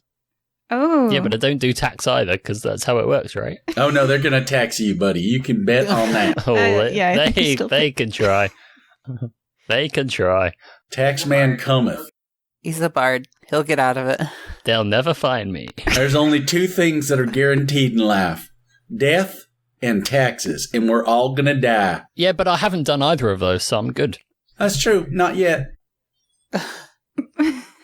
Just remember, don't go to sleep tonight. Okay. I don't need to. I've got this drink. That's true. That's very true. Okay. So, you all step outside the tent? I think we're done in the tent. Yes. I think we're bickering about taxes the entire way. Yeah, So we is- are.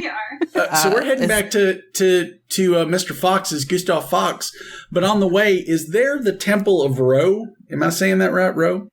Yes, you are saying that right. And who would you ask about that? But first, let's step outside the tent. Okay, we're outside the tent. All right. Perception check. I got one of those. I got a solid 2. A solid 2. I'm still obviously debating the concept of a regressive tax on the poor and middle class. Yes, you are. Everyone else perception check? I got a natural 1, which is quite appropriate. That's who he was debating with. I somehow got a natural 1 too. What? Hey.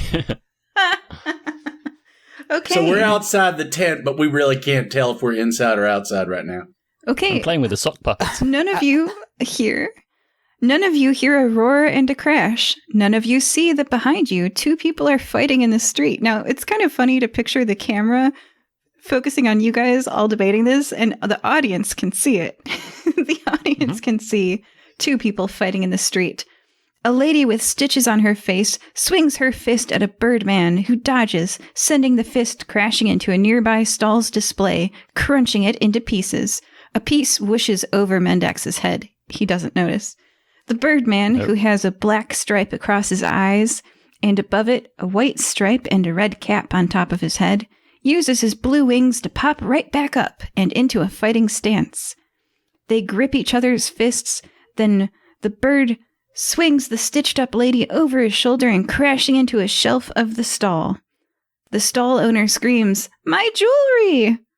And I guess you guys don't notice, so the fight will continue. They're gonna smash and crunch. Oh, this digs into your reward. Darn, this is one of my, give the players some gold. Oh well. Well, some of the jewelry that you would have received gets crunched into a fine powder by, Not very good then, is it? Not very expensive. It was very expensive. As the fight continues, and it continues until, I'll say, the stitched up lady, everybody please make a dexterity saving throw, and whoever fails the hardest is going to get a stitched up lady thrown at them. Oh yeah. 14. Is there any way to substitute acrobatics for this? Your dexterity saving throw modifier should be higher than the others if you've got a good acrobatics. Like if your dex modifier is high, it should reflect that. It's +8, but my acrobatics is 12. So, yeah, I rolled a 24. Yeah, it won't be you. I got a dirty 20. Okay, so Mendax, you were coming back with a quick retort with your sock puppet in hand. Yeah, I was going to say, do I have to roll for the sock puppet too? No, you're together. Okay. You're physically joined, I hope. He acts on my turn. And, yes. And the stitched up lady gets thrown into the air, flying into the crowd, and smashes into Mendax. I do not notice. You notice this. Oh, okay. You're going to take 18 bludgeoning damage as a foot crashes into your face. That's a lot. You failed a saving throw. And that is where we are going to leave off. Joining us this time were Manford. Howdy, y'all. Imeri. See you guys in a minute. And Mendax. It's not just my pride that's hurting. Bye-bye. Bye. Bye. We hope that you're enjoying this episode of the Firebreathing Kittens podcast. Please leave us a review on iTunes.com. You can subscribe to receive new episodes through your podcast player or by visiting firebreathingkittenspodcast.com or finding us on YouTube. Can you think of someone who might enjoy this podcast? Please share it with them. We don't pay to advertise this show, so the only way we can grow is through the support of listeners like you. Thank you. Welcome back to Firebreathing Kittens, a 5th edition Dungeons & Dragons podcast. We are joined by Manford. Howdy, y'all. Imeri. Welcome back, guys. And Mendax. Hey everybody, welcome back to the Firebreathing Kittens ASMR cast. Just sit back, relax, and let us take care of you. ASMR? Everybody please roll a d20. What is an ASMR? It's, pleasing soft sounds that a lot of people listen to relax. It makes some people have the feeling of like goosebumps to listen to it, and it makes some people feel horribly negatively towards it. So it's like a 99% of people are neutral about it, and then like 0.5% of people are real into it. Not in like a sex way, just like it's a thing. And 0.5% of people hate it. So Okay. yeah, that's my impression. I could be wrong. I think if we have to explain it, then I probably did it wrong. If you feel goosebump tinglies, then it's a good sound. It's too hot to here to feel anything but pain. I like the Goosebumps series. I read them. They're scary, but I like them. Yeah. I got a 4. Okay. Oh, just a flat 20? Yeah, flat D20. Yeah. I got a 17. I bet I beat that. I got an 18. I'm holding up a dice. Can you guys see that number? Yes, it's a 10. That's a 10. Okay, with 6 away, Imeri is the closest. Please tell us what happened last time. Remember the ice cream? Don't forget that you changed the flavor of the ice cream. That was pretty cool. Yeah, it was important. I wrote it down. On my sheet as well, swirly. All right. So we were all drinking at the, by drinking, I mean non-alcoholic drinks at the guild hall. Speak for yourself. That's what you think. And we decided that it was a really hot day. So we wanted to go for, a walk to kind of cool off. We went over to the job board, and there was a guy named Gustav Fox. His son got angry at him and ran off. And he's normally gone a few hours, so he wanted somebody to come and find his son, asking for a divination wizard, pay off of 350 gold. So we went over and found Gustav, and after talking to him, we really didn't get very far. He was really into his printing work, which is really irritating as a mother. Like, pay attention to your kids. And, so after that, we went over to a carnival where Mendax really wanted his ice cream. Oh, yeah. Unfortunately, it was vanilla, so he had to use Not for prestidigitation long. to change that flavor. To what? And, let's see. There was an energy drink place where I knocked a drink out of the hand of a stitched up lady. Hint, hint. And I managed to talk my way out of it. I cast Scry. We found out where he was, which was at the other carnival. So we went over there. We had fried dough. I talked to them about getting a nice foot-long fried dough. We went over to a painting area where we heard a wonderful story of Vera. And then we found the kid who did not like our party. I wonder why. Hey, the sock puppet was enchanting. Let's see. We got our painting. We took him to get our painting done so we could go tell his dad that we found him. And I actually bought a Vera painting. And we went outside, and next thing we know, Mendax gets hit. I don't know what's going on. With a foot. That's right. Yeah, none of you all noticed anything else. True. Mm-mm.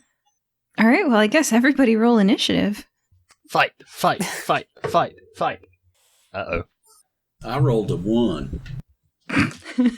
Oh, that's good. I rolled a 2. So I got a 5 total. Oh my god. I have a 7 total. We're doing well. Manish. That is a 23. Okay. All right, that's a bit different. The turn order is Imeri, Victoria and Yoshiro, Mendax, and Manford. Imeri, you're up first. You were having a thrilling conversation about adjusting the tax rate so that the tax on the wealthy is higher than the tax on the poor when a flying kick to the face happened to Mendax. He was turning his head to say something to Manford when a stitched-up lady was thrown through the air, and she uses the way that her foot landed on Mendax's head to spring off of him and jump back at the Birdman that she was having a bit of a fight with. Mendax, It's not the first time. the force of the kick sends your head flying backwards, and your whole body rotates, and you start heading towards the ground. And Mary, you react first. What do you do? I'm gonna turn around and calmly try to diffuse the situation. Be like, okay, what is going on here? And look at the stitched up lady and the other person that threw her and be like, try to charisma our way out of this. Okay. You're asking what's going on? Yes. A barbarian in a state of rage. The rage lasts for a minute or until the barbarian is incapacitated. While raging, the barbarian gains many benefits. I could list them off, but basically they're pretty impervious to being talked out of fighting. So you gain the insight that these are two barbarian-classed people doing a rage. So it's not that your charisma wasn't good, it's that they, in particular, are not susceptible to it. They are just far too stupid to listen. As is usually the way. Barbarians. Alright, I got a way out of this next turn. Oh, is that the end of your turn? I mean, if I could cast the spell, I'm gonna touch the stitched up lady and use Dimension Door. Well, let's say that you can move to the stitched up lady because she did spring off of Mendax's face. Quite picturesque. It was beautiful. I saw the whole thing. Yeah. You could move to her if you want. Let's say that she got 30 feet away. That's pretty standard movement. Oh, her speed is 40 feet. She got 40 feet away in that spring jump. So you can move to her if you want. You're all 40 feet away from the two barbarians who are grappling again. Sure. Okay. All right. So you move to her? Yes. Okay. Do you have 40 feet of movement? Nope, 30. Okay. So you're only 10 Moving feet away. closer. Okay. I've got 10 feet down. The rest of you are 40 feet away. It's Victoria and Yoshiro's turn now. Ooh, fun times. I get to roll these. Yoshiro takes 3 great sword attacks to Victoria. Oh my goodness. There's a bit of blood, dust, and feathers being flung everywhere as these barbarians are striking at one another. Victoria has a very sewn-up look to her. She's got lines down her face and arms and stitch marks where they've been sewn back together, kind of like Sally in The Nightmare Before Christmas. You can see that these alterations have made her very strong and impervious to simple slashes like that. So she responds back with great sword attacks of her own, and the clang of steel meets your ears. The poor shopkeeper, if you've seen Avatar: The Last Airbender where the guy goes, "My cabbages," he's basically doing that, but like, "My jewelry." Good times. And that's what they do on their turn. They're not hurting any innocent bystanders, except the jewelry. Apart from me. And you. Mendax, it's now your turn. I mean, innocent is probably a strong word, but... Yeah, I don't know if you are that. But you are 40 feet away from Victoria and Yoshiro. Okay, my question is, how close are they together? They are in melee with one another. Within 5 feet. This is going to be fun. Because I have a lovely little 4th level spell called Confusion, and I would like to cast that. Because I at the moment, I just want to cause a bit more chaos, because feeling a bit petty, I've just got thrown at. So, I need both of them to throw me a wisdom saving throw for a 16. Nat 20 for Victoria, and a 14 for Yoshiro. Just because those were high rolls, they don't have a lot of wisdom. Yeah. Okay, so Yoshiro is now confused. So let me just read you what happens.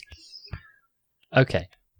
An affected target, which is this one, can't take reactions and must roll a d10 at the start of each of its turns to determine its behavior for that turn. Oh my. So on... I'll just run you through these. So on a 1, the creature uses all its movement to move in a random direction, which you determine with a d8. And the creature doesn't take an action this turn.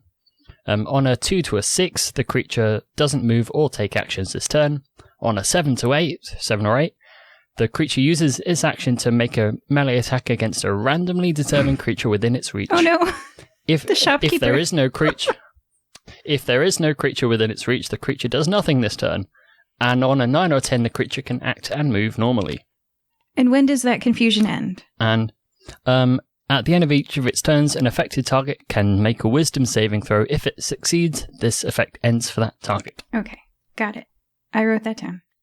Oh yeah, what did that look like when you cast that spell, Mendax, before we move on?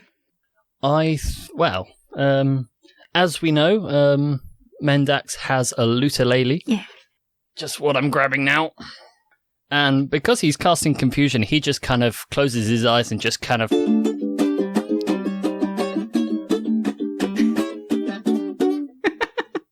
Okay. All right. plays an absolutely random series of notes, and the sock puppet looks very confused itself. It was just used to strum the ukulele. Okay. Yeah. Yeah. Yep. Yoshiro is very confused. He hears that sound and I guess he's a bird. Birds don't really have ears. But have you ever seen a robin cock its head at a worm? He does that action and his head tilted. He doesn't continue to fight normally like he would. Manford, now it's your turn. Excellent. I go over and applaud Mendax and give him a good laugh and giggle and think very highly of his ability to play the guitar with a sock puppet on one hand. That's real fetching. You're going to get a lot of dates. I think I've got one on each hand, actually. It's a skill. It's a practice skill. That's awesome. I'm impressed. And for your bonus action? Well, I'll probably disengage. Sure. Move a little further away from the combat. Oh, okay. Yeah, You're currently 40 feet away. Yeah, oh no, I'm back over where Mendax is. I moved over toward him. So he was back a goodly way away. So I moved past him to support him and give him applause. Yeah. Both of you are 40 feet away. Excellent. I mean, at the moment, as far as I can see, we can just let them fight and it will be okay, That's right? how I see it. All right, and that was Manford's turn. I don't think I was deputized to be a sheriff or nothing. Okay, Imeri, it's back up to you. I'm going to walk over to Victoria. Yes, you closed that distance. You went from 10 to 0 feet away from Victoria. And I am going to Dimension Door. 500 feet away. In the air. Straight up. Straight up. I like that. That's going to be something to see. I could do that. It's not a very Straight lawful thing, but I get it. I can fly. We're good. Okay, can you read Dimension Door? Does she have a save? Uh, I think you have to take a willing creature with you, don't you? Yeah, she wouldn't be willing. I can bring along objects as long as their weight doesn't exceed what I can carry. Also bring one willing creature. Willing, yes. She is unwilling. So you tell. Let's see. How would we define object? You teleport. Suggestion, 500? Yes. So you teleport 500 feet away. I wish I had joined you. Manford wants nothing to do with this. We just leave. We got other things to check on. It's true, you can just leave. Yep. They are indeed not attacking you. Yep. Well, they hit Mendax in the face with a foot. That sounds that's true. pretty horrible. All right. I'm going to cast Banishment on her. All you right. attempt to send one creature that you could see within range to another plane of existence. The target must succeed on a charisma saving throw or be banished. If the target is saving throw for this barbarian. If the target is She native rolled to she gets no bonuses to her, like no special bonuses. She gets a lot for strength, but for her charisma, it's actually -1, so 14. Oh. She's gone. Oh. If the target is native to the plane of existence you're on, you banish the target to a harmless demiplane. While there, the target is incapacitated. The target remains there until the spell ends, which is concentration up to 1 minute. And poof, Victoria is gone. Calm down, guys. Well, she says, calm down, guys, to Yoshiro as he was having a lovely romp with his barbarian friend. Sure, they were destroying some property, but it was all in good fun. And then his friend is gone, so he turns to you and he goes, "What?" Now, he is raging. He is a barbarian. So He is also very confused. Oh, he is. Let's roll a d10 for him. His friend just disappeared. He got a 9. What does he do on a 9? Oh, he can act and move normally. Oh. Well done, him. Okay. Woo. He's going to attack Imeri and say, "Bring Victoria back!" Do a 13, a 24, and a nat 20 hit you? 2 out of them. Okay, so the 13 misses. Mm-hmm. With a slash of his great sword, he deals first 11 slashing damage plus 3 fire damage to you. And then it looks like this one hits extra because it's a crit. So that is somehow less. 9 slashing damage plus 4 fire damage as he strikes you with his greatsword twice, cutting you on the left arm bicep. I don't think fire hits me. You're immune to fire damage? Radiant damage, never. Yeah. Yes, it's when I use fire damage. Alright, so you take that damage? Yep. Okay. Mendax, it's your turn. Oh, he has to roll 2 and do another wisdom save. Yeah. It's a nat 1. He's still pretty confused. Nice. Okay, well, I mean, realistically at this point, is there much we can do?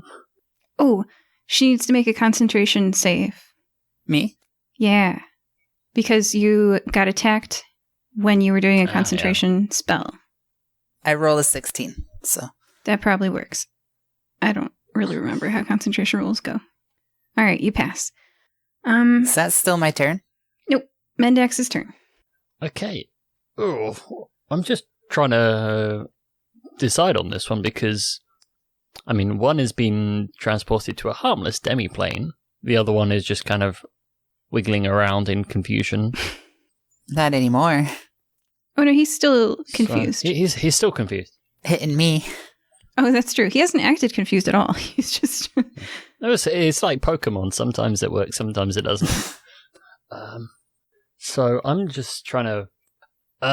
Actually, I can probably do something useful. If I can kind of like sidle round to go help like kind of innocent bystanders who are kind of like the shop people who are caught up in the... All right. In the fray, you know? Yes. So, in a choose-your-own-adventure story, helping the shopkeeper protect their jewelry is what it would have taken for you to have received a reward. So, yay, that's a very good action to take. You spend your whole round, like, bracing for impact in front of one of those jewelry shelves, holding out both arms as if you were physically being a barrier to the barbarian and the shiny, glittery, fragile things. The sock puppet is kind of like barking orders to people. Like, get out! Move! Save yourselves! Yes. So, Save me! That's a good way to spend your turn. That secures the reward for the group. Manford. Woohoo. Now it's you. So if I understand correctly, Yashiro has hit my friend Yes. twice with a great sword. Yeah, okay, sword. And she's bleeding from the left bicep. She's bleeding. And if I got this right, she's standing about 5 feet from him at this point. Yes, she's in melee with Yoshiro. You're 40 feet from them. No worries. I got a short bow. I pull it out. I take a single shot. I rolled a 13. You miss. It was a very good shot, though. He's wearing half-plate armor. So I hit him, but it bounces off his armor. Yeah. It's not like he's got a lot of dex. All right. Fair enough. Is that the end of your turn? I will... Let's think about that for a second. Yeah, I'm going to use a bonus action and dash. Oh, dash where? I'm dash up to the combat. I'm going to drop my bow and pull out my rapier and dagger. All right. Yes, you do. Imeri, it's about to be your turn, and Manford just dashed up to you after shooting an arrow that glanced off the armor of Yoshiro. Now he's standing next to you with his rapier and dagger. The red-headed... I believe you were very skinny the last time we described you. That is correct. I'm skinny with freckles. I have green eyes and curly red hair. Stands next to you, Imeri. With a very high charisma, if I may say so. Alright, I'm going to... Am I grappled? No, I'm not grappled at all. I'm going to shift around. Just like sidestep around a little bit. Not get out of melee, but like get flanking. Okay, yeah. Get to flanking. In previous editions of D&D, this would have given you advantage on the attack or something like that, like similar bonus style. I think +5 were involved. I don't remember. +2, +5, that's right. Yeah. Alright, so that is... I'm not sure if flanking exists in 5th edition. I haven't seen any references to it. I think it's an optional It is an rule. optional rule. 22, 24, 25. Well, those all hit, so it doesn't. It's all good. Yes. What are you doing? Eldritch Blast. Does that break concentration? No. Okay. All right. And you're using an Eldritch Blast in melee. Does that provoke an attack of opportunity? That is, It should do. Good. Yeah, I think it does. Because it's a 90-foot range attack, right? Or 120? Oh, I have 120. 120. Yeah. You have the improved range one. Okay. Yeah. Look at me. I know some rolls. So after you hit him, he's going to swing at you with the sword again, I guess, unless he's confused. I think he still gets reactions, right? No reactions. They can't, Oh, I've written they that can't down. take reactions. Can't take reaction. Yeah. So because of the confusion, he can't react to you hitting him with Eldritch Blast in melee. All right. What damage do you do as Imeri lights him up with some literally glowing blasts of energy? 24 damage. Oh my. All right. And I think at this range it looks more like a Dragon Ball, doesn't it? Yeah. Like a Kamehameha.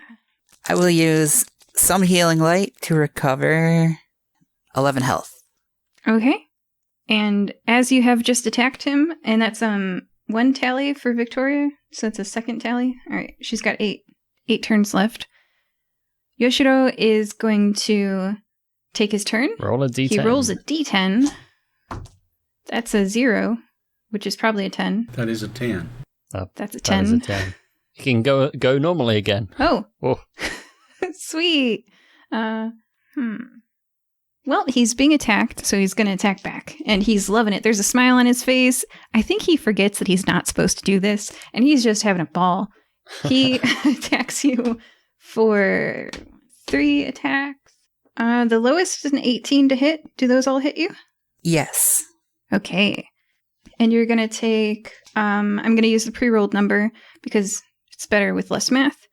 11 times 3 slashing damage plus 3 times 3 fire damage. So that's 33 slashing damage and 9 fire damage as he strikes at you with his greatsword. He looks like he's having the best time.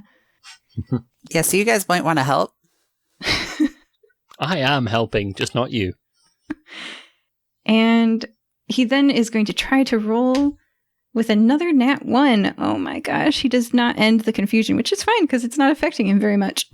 Mendax, it's your turn. Okay, so I think content with the idea that he's kind of done enough and he's got the sock puppets kind of helping out, he's just kind of put them onto other people's hands and somehow they're still kind of like barking orders and just kind of telling people what to do. Oh. He remembers that he actually has a rapier on him. He thought something was poking him in the side. It turns out it's a sword. So he's going to kind of wander forward and just kind of lazily just kind of prod Yoshiro in the butt. Well, he's going to try anyway. That's how the rolls work. So Right in the tail feathers. right in the booty. Yep. So that is going to be that probably misses as a 13, doesn't it? Yep. He's got half plate on his feathered butt. Yeah. Just kind of I just kind of look at the tip of the rapier and just go, well, no wonder I don't use this. Just kind of puts it away again and wanders off. And is that the end of your turn? Oh, you were 40 feet away from him, so I assume that you also moved up to him, right? Yeah, I guess so. Okay. Yeah, because I guess you moved to protect the jewelry and then you moved a bit more. Yeah. So 20 and 20, yeah. All right, you're leaving yourself in melee with him, the confused barbarian. Unless you want to move away. I don't think I have enough movement to actually be able to do that properly, so just gonna kind of like shuffle my feet and just kind of go. Okay. Right. He's disappointed with this round's innings. Yeah. And Mary, it's back to you. All right, I'm going to shoot off another Eldritch Blast. So I don't get an action? Oh, I'm sorry. I wrote down the stuff for Mendax under Manford because you both start with M. Well, you can call me Pandex or whatever you need to, but I should definitely go next. Manford's turn. The other one. Yep, and you're not. Yeah. I'm wondering if I have advantage given that Amari has slipped around on the other side and this person has been attacking them. So I feel like I might be behind. All right, +5 to hit works for me. Yeah. All right. Well, with that, let's see what my rapier does. But I think when you're a rogue, advantage is a much better thing because you get your sneak attack, right? So yeah, you can have sneak attack. Well, yes. I get sneak attack regardless because there's a fellow combatant. Yeah. Right in 5 feet proximity. Yeah. So I got let's see, it's 26. I think that might hit. Yes, that hits. So the damage from that by itself will be considerable. It'll be 6 points of damage. But then I'm going to go ahead and use sneak attack, which is 6d6, and that will produce 20 additional points of damage. Goodness. That is quite a lot of damage. In the old days, we would have called that a backstab. Yep, you did. That's the most damage that has been dealt on him in a few turns, and he feels that one. Do I have his attention? I surely hope so. He looks over his shoulder at you. Yoshiro is raging. Now, he does have resistance to bludgeoning, piercing, and slashing damage while raging. Just to let you all know, I don't want you to be attacking uninformed. Oh, I should have read through all this. You didn't say Pearson, right? You didn't say Pearson. Bludgeoning, piercing, and slashing. Oh. Yeah, this is a Storm Herald Barbarian. Ignored my Pearson damage there, did he? Resistance. Oh, just DR. Okay. Yeah. I forgot to read this, but any enemy that ends its turn within 10 feet of the barbarian takes 4 fire damage. So, we're gonna start doing that. That's how I'll do it. Read all of the effects. Well, I'll take that 4 off. It's okay. Fire damage takes a while to warm up. Oh, that's a bad pun. It's also an excuse. And then Manford, if you're going to end your turn within him, no, I'll go ahead. I'll go ahead and disengage, and move my full movement away. Yeah, he doesn't have reaction, so you actually don't need to spend an action disengaging. Well, that's a bonus action. I don't mind. Oh, then yeah, I'll move and hide. That sounds perfect. Yeah, rogues also get that ability to disengage. That's nice. Okay. All right. So you are moving how far away? How many feet? Back toward my bow. I'll grab my bow up. Okay. To that distance. Yeah. So your movement's probably like around 30 to 40-ish? My movement's 30. One movement. Okay. Got it. And go ahead and do a stealth check or a hiding skill. Ooh, I like that. I like doing stealth checks. And one of my favorite Yoshiro will try to perceive you. Yoshiro rolled a 3. Oh, it's a shame because I rolled a 29. Oh my god. You're gone. You went to where Victoria is. I did. I vanished in plain sight. Just disappeared. Yep. You could have just stood behind a tree and you would have been okay. I am a tree. Now it's Mary's turn. Okay, let's see. Now that he moved, I lost my +5. So I think Manford wasn't the only one. Mendax is there. I'm still there. Mm-hmm. All right. So does a 17 hit? Meet it to beat it. Half plate armor. Yeah. So with a 17 and 2 crits. Oh my gosh. He takes 55 Eldritch Blast damage. Holy cow. He appears singed. Wow. 55 crits are great. So he looks, the feathers emit a foul burning smell as they alight with the radiant light shining upon them. Yeah. Burned feather smell in the air. Mm. It's like a yellow glowing ray, right? Well, Eldritch Blast is like a crackling beam of energy, but yeah, Imeri specifically, because we went with the Scarlet Witch thing. Yeah. So she emits a golden, yellowish aura. Lightning bolt. Yeah. Strike, sizzle, kapow.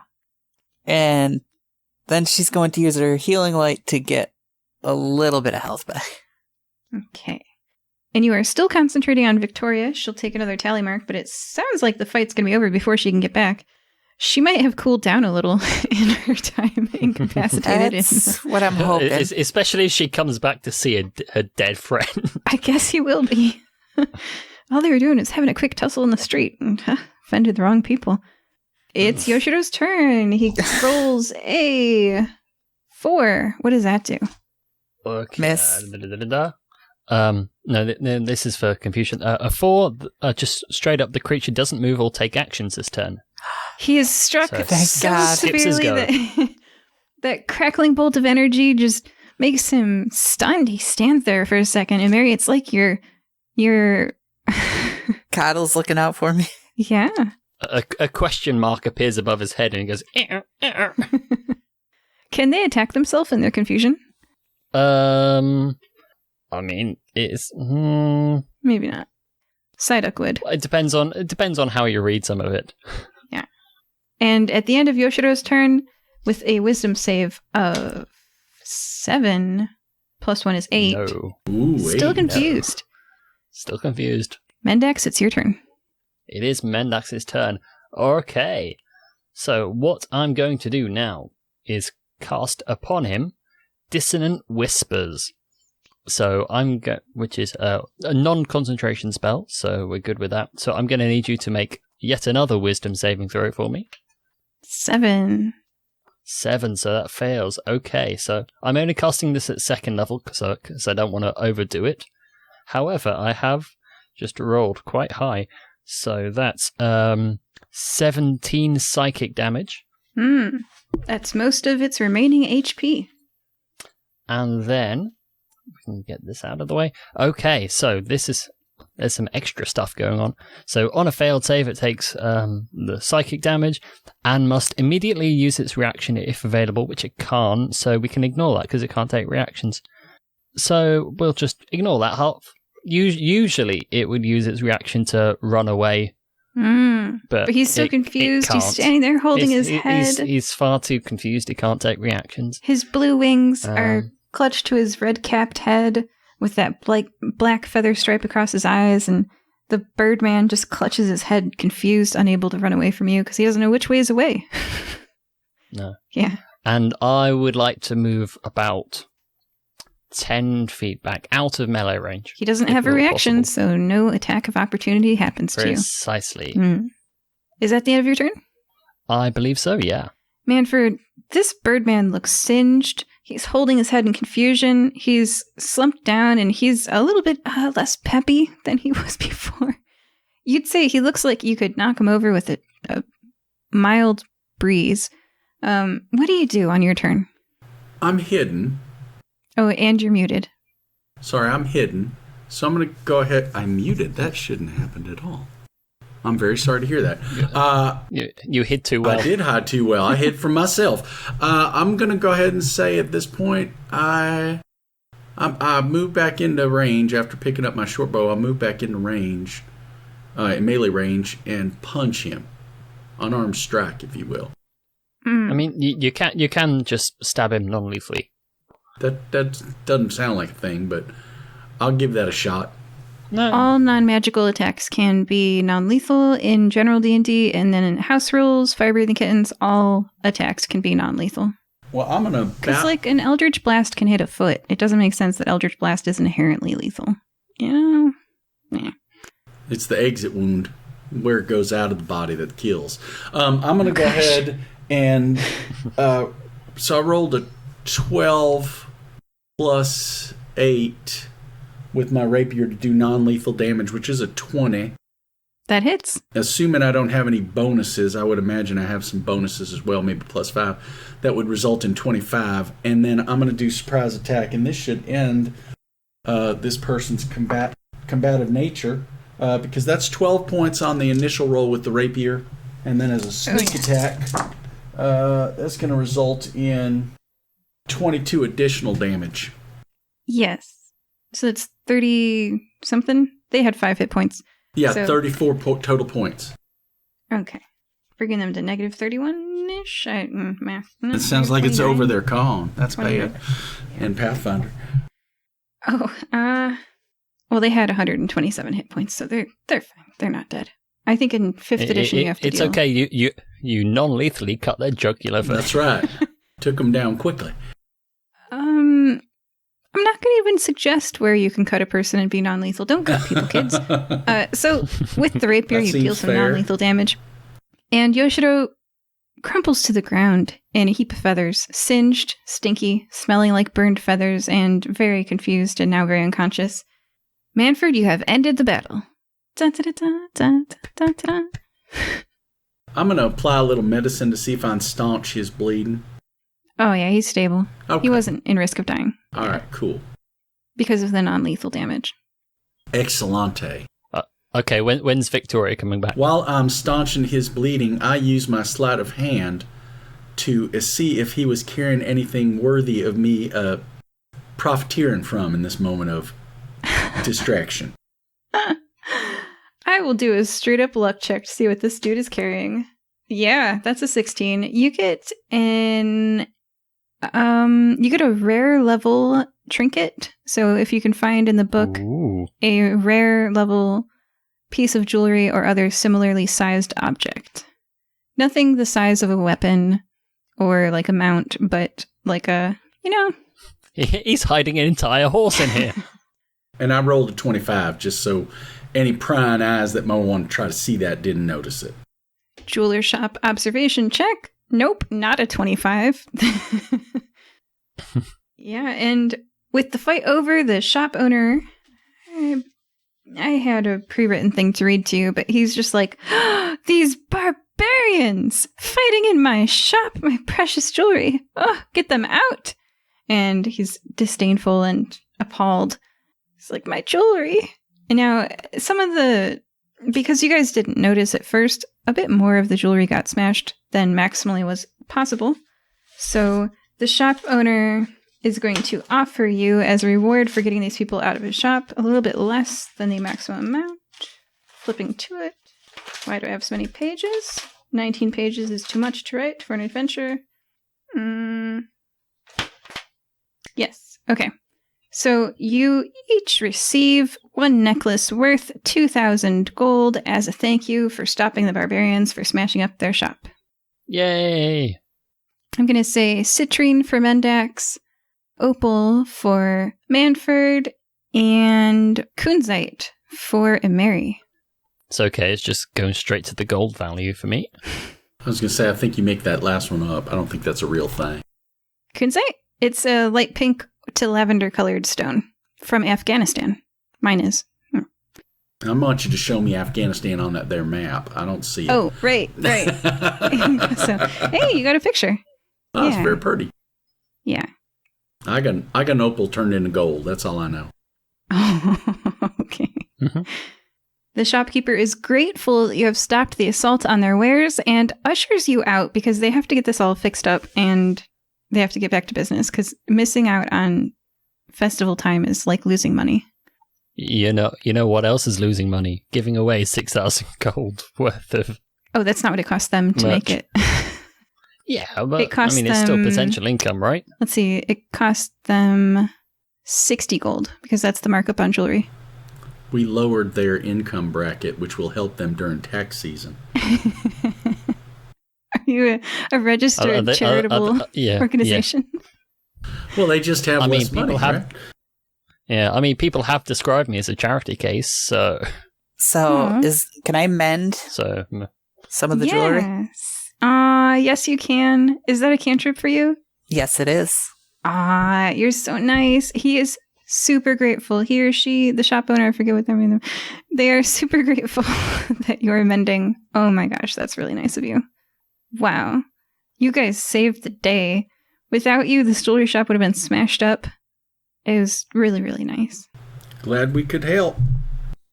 And we stopped the fight and fixed their stuff. Speaking of the fight... I want to just quickly retrieve my socks off the passers-by. Do an investigation check. Let's see if you can find the people who were wearing the 2 socks.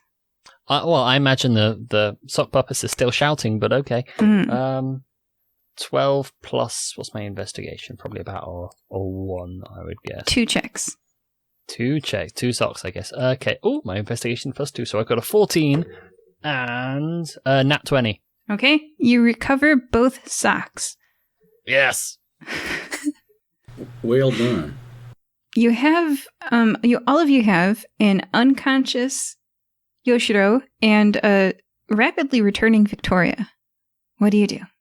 I'm going to be patching Yoshiro up. Just so that way when she pops in, it doesn't look like we're hurting anything. Mm. Yes. I'm hiding. Probably very well. I'm just getting out of the way in preparation for that creature to come back, that Victoria, raging, and just in case I need to do a sneak attack. Rage is probably over. I'm not taking yes, no that's chances. right. It only lasts for, I think, a minute. Mm-hmm. Yes, 1 minute. Which is exactly how long she was gone. Actually, it says until the barbarian is incapacitated as well. So, like, if I think she was incapacitated in the other realm, so the moment you transported her, her rage dropped. Yeah. Alrighty, and that leaves us to Imeri is patching up Yoshiro. Mendax found his socks. Yay. And Manford is... You don't see Manford. He's behind a yakisoba stall. And when, poof, with a puff of... What color smoke is it that Imeri turns into a tiger with? Pink. With a puff of pink smoke, Victoria pops into this plane of existence, no longer raging, having been incapacitated for about a minute. She sees Imeri patching up Yoshiro, and now with her head a lot clearer, she sees some of the damage that she's done. The crowd is thin hair, everyone's avoiding this stall, and she, remember, she looks a bit like Sally from The Nightmare Before Christmas. A blush rises to her stitched up cheeks. Welcome back. Sock puppet come. Oh, okay. We've all gone at the same time. So brief moment of silence, and everyone just goes whack. Well, welcome back. You weren't here for a little while. The sock puppet comes back up and goes, I hope you've learned your lesson. She was blushing before, now she looks ashamed, and she goes, I don't know what came over me. I was having such a fun time that I started sparring with, Yoshiro. And she goes over to him. They are both students of the same school, she explains to you, and they fight for fun. It's one of the things that they do. Well, could you just not destroy things in your rage? And hit my friend in the face with your foot. Actually, yeah, that's a good point. Just saying. I'm the victim. That is took correct. 18 damage. Yeah. I'm still pretty hurt. That's the most damage I've ever taken in my entire life. She looks pleased by that, actually. You've just given her a compliment. Thank you, she says. I don't get hit, I only get hit on. I'm down to like 17 HP currently. Oh, gosh. I'll come over and do a little performance and explain how terrible this is and how bad my friend. I'll make tears appear and I'll be crying and say how bad you hurt my friend and that you owe us for all the damage you did to her and it's just not fair. Oh, that No, persuasion or performance check of some kind, because I can see where you're going with that. Yep. I rolled a natural 20 with my +3 to performance or persuasion, whichever you like. Oh my gosh. Okay. I'm guilting it up right there. Oh, yeah. They hand you each 1,000 gold. Now we're talking. Oh, yeah. Hush money. Hush money. They are rich. These two are rich. We should hustle the rich people more often. Never do the same con twice. That's my rule. It's probably a good rule for cons. It is a good rule. Is Imeri kind of a bit torn on this? Because you know it's just a con, but... Yeah, but you have also been legitimately injured. Oh, she by all doesn't this, care about so. that. She's actually thinking about what she could do with the money. A lot of charities you could give it to. A lot of ice cream. Actually, she's thinking about putting it to the fried dough place. Is a business the business Nikamui arrangement. Hunger Bank. You could invest it in the fried dough place. Get some cash back from it. Bakery expansion. Mm-hmm. Yeah, no one was selling kohakuto here, right? It's the thing that you sell? Bakery / confectionery. Yeah. Crunchy gummy candies. Which is funny because it's an expansion from another place that she owned. Mally's sweet shop, right? Mm-hmm. Yep. Slowly conquering Nikamui, one capitalistic venture at a time. Speaking of capitalism, segue back into the All right. So the stuff we've got to solve. And yeah, that sounds like a good plan. We should be investigating Prop 802. But also, I found this trinket on that person. I'm not telling nobody, but I'm going to slip it on my finger, assuming that it's actual real thing. I thought I found a ring of free action. Is that possible? That's a rare magic item. It's a trinket-sized thing, and I would like that very much. You slip a ring of free action onto your finger. I'm making a note of that right now. And you have somebody that knows identify. Oh, yeah. Would you? Yeah. I'd have to tell you about it, though, and then that would not be good. I might let a little time separate itself from now before I ask you about it. I bought it. I had a lot of money. There you go. I'm good with that. Could just go shopping. That's what I'm saying. I am going shopping because I'm finding me a dagger of poison. That's what I'm saying. Dagger of venom. Dagger of venom. Yes. You can afford that now. I can afford it now. That's correct. You can go shopping right now if you want. There could be a knife store at the festival. Oh yeah, I want to buy me definitely a magic rapier and a dagger of venom. Okay, I think that is it $27.50 for rare items or something like that. I sent you guys the. Yes, and you can buy it. I have that somewhere. Okay. That just happens off screen. Yeah, and you have obtained it and subtract all that gold. Perfect. You got it. I can do that. I forget how much +1 weapons are. I just don't remember, but you can just look it up. It's priced by rarity, and I sent a table. Okay. So you are all still in the festival. You have received some hush money, and you're earning quite a lot more than you assumed you would from the job flyer reward. Yes, sounds like we're doing good. A lot more. I mean, we still need to get that guy's reward, don't we? Because yes, and you secured that last time. We did the job by sending him the picture. Yep. So yeah. I guess when you go back to the guild, you can pick that up then at the end. Yeah. Yep. Which will be 350 divided by 3. All right. Which is not worth writing down. It's pretty low. I'd said to donate it and hire somebody for my house. Oh, so right. Yes. Do something. All right. So now you guys have recovered and calmed down a bit from that battle. You stretch your arms. You're a bit lower stress. You're not in combat anymore. Are you going to enjoy the festival? Sure. For sure. Got to enjoy the festival. Now we may get ice cream. Now there's ice cream. Now it's ice cream time. There's always ice cream. You've earned the ice cream. It's still hot. We found the kid. Yeah. You all feel a bit fuller on ice cream and various fried beignet-like festival foods. The shop and you spend like an hour or two and you teach them how to make 3-foot-long fried dough things. I think I forget which shop. That was the delicious food stand, right? Mm-hmm. The fried dough. They appreciate your recipe, and for the rest of the day, Nikamu's first 3-foot fried dough is served. They're welcome. That might be better than ice cream. Absolutely. Although we could go bowls. Did you say go bowl? I don't like to bowl.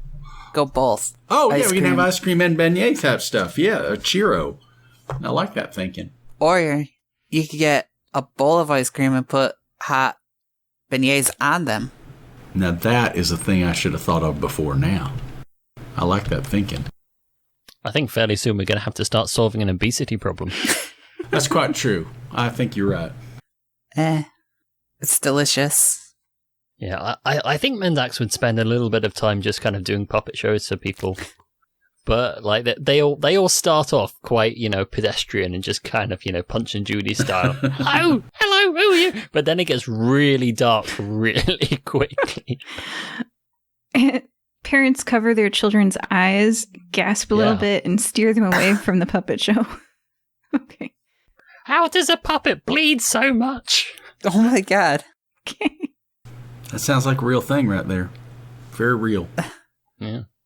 It's the puppet version of The Wire. Gosh.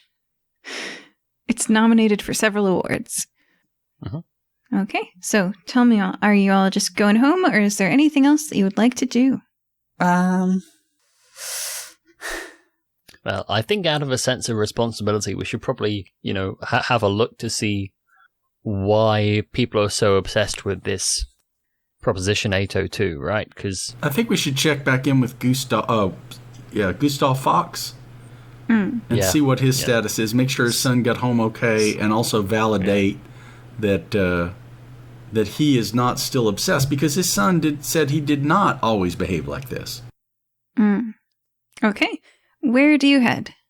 I got the address. We're heading to... I wrote that thing down so I wouldn't forget. 6270 South McCollum Avenue. That is correct. Okay. You stand on the doorstep with a door in front of you. I picked the lock? Oh, sorry. No, I knocked. My mistake. also forgot. That's a natural affinity to doing that. Okay. When you knock on the door, the familiar face of Gavrila opens it. The child is home. Oh, no. He opens the door, and you see behind you the printing press operating with Gustav pulling... I gotta read this down. Gustav reaches for a blank piece of paper with his left hand, sets it down on the flat surface, pulls his left hand away, pulls down a lever with his right hand, and Gavrila welcomes you inside and goes, come in. Hello, small boy. He's actually pretty tall. He's taller than Imeri. Well, to be fair, I'm only 5'2". He's definitely bigger than the puppet anyway. Yeah, oh man. He's, again, with another negative strike for your relationship here. You've called a 16-year-old small, which he does not like to hear. He doesn't like you guys very much. He's okay with... I mean, he's a teenager. He doesn't like anything that much. He's okay with me, right? Yeah, so far so good with you, Mary. I mean, you guys have a picture together and you're both, like, doing peace signs with one another, but someone put their peace signs as bunny ears behind a puppet.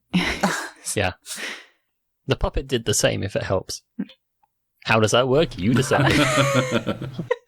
How does this baseball team operate? Is that through, like, the school or a... community center, question mark? I actually don't know how that stuff works. I think the people with kids are probably like, answer. And I'm like, I don't know. YMCA. You just turn up, throw them out, and leave again. Is that the young men's Cotel Association? Codal Association? Young Men's Codal Association. I see. Yeah, right. I think Imeri's going to start sponsoring the baseball team. That sounds like a good move. All right, that'll be 300 gold. You buy them all jerseys. They get new matching shirts. And it is a mixed gender team. Because, I mean, you got, like, if you haven't noticed, Gavrila is a spider person. So you've got, like, spider people and humans. It makes sense that it doesn't really matter what gender people are at this point. Yeah. Okay, Gustav continues reaching for a piece of blank paper with his left hand, setting it down on the flat surface, pulling his left hand back, pulling the lever down with his right hand, and continuing work. He says, gotta meet this deadline. Thank you for bringing back my boy. I understand it was a miscommunication. I'm sorry I didn't listen to you, son, when you told me you were going to stay over at your friend's house for the night and go to the festival. I know you're a good boy. Oh, yeah. And you said that all in a character voice. And I'm going to expect to see you at the game, because now that I'm sponsor, I'll be there. I'm expecting to see you. Oh, right. He says, I wish I could take the time off. Gavrila, you hear the snapping, like, there's a specific sound where a pop can is being opened. And Gavrila lifts a blue and white container with the symbol rho on it to his lips, tilts his head back, and drinks. I'm going to invest in my movement at full speed to dash and then take a swing at that can before it touches that boy's lips, because he already hates me, and I figure that's just the nature of the beast. Oh my gosh. All right. I successfully hit only the can and do not do any damage to him when I knock that thing out of his hand. Yeah, you're a level 11 adventurer. Yes, you can. Yeah, it flies across the room and into a window which breaks. You're just that strong. And he stares at you in shock as you have smacked the beverage out of his hand. I'm going to do a religion check on that. Okay. I rolled a 19. That's a pretty high religion check. You don't recognize that symbol. In fact, it's a very high religion check. You're a celestial warlock. You're trained in these things. You're familiar with a lot of the gods. And you don't recognize that symbol. It's Jeter, I tell you. I agree. It's probably Jeter. I'm going with that. That's a good thought. You know what? Imeri's going to turn her attention to her pet Quaddle, which is wrapped around her left shoulder. Mm. And she's gonna be like, hey, Nahiri, this seems a little off. It's still bugging me. Should I trust it? Nahiri, the feathered snake, unwraps itself from around your arm where it was comfortably snuggled up to your body heat, and lifts its head, its tongue flicking in and out of its mouth, and hisses to you in words that only you can understand. Everyone else hears that, but you hear that Coddle don't like this. I knew there was something off about it. Hey guys, this is bad news. I don't like that energy drink. Yeah, we know. No, like, even the gods are saying it is bad. We're thinking you're right. We should go check that out. I'm just saying. I think we should. Yeah, that sounds smart. Okay, so just head back. And, Gavrila, don't touch those. Gavrila has had a really weird day and says, that was the only one I had. I just took one. You know, I'm just gonna Eldritch Blast the can just to... Oh, it's gone. It's out the window. It's out the window.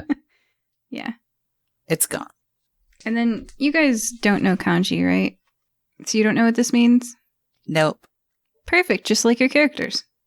I just don't trust it. All right, tell me what you do. We head. Well, I think we probably head back to the place they were giving them out, I guess. Okay, it is now late in the day. The stars are out overhead, the sun has set, and you are walking back to the Festival of Vega and Altair, parentheses, park. You stroll down the path into the wooded park. The trees overhead block out a lot of the light. There are fairy lights all set up, so little glowing dots of light make it have a very park-like feel, very festival-y. The leaves on the trees muffle the sounds of the city. It's like full dark in the woods. You don't see the colors on the paper streamers because in the dark it's harder to see colors. And it's now extremely not crowded. You can hear distantly the crowds in the market center of the town, but in the market section of the town. But here there's very, very few people contributing to any foot traffic. The stalls have all shut down, and most of them are completely packed up. The stall that had the free refreshments has long ago been cleared away. You see 4 holes in the ground where the tent was staked. You know, the grass is a bit compressed here where people were standing on it, but other than that, they've completely cleaned up. The ice cream stand took a little bit longer to clean up, and you can see people carrying the last of the ice cream with them on a trip back to their carriage as they're packing up for the end of the day. Does anyone fancy an ice cream? I'm gonna try something.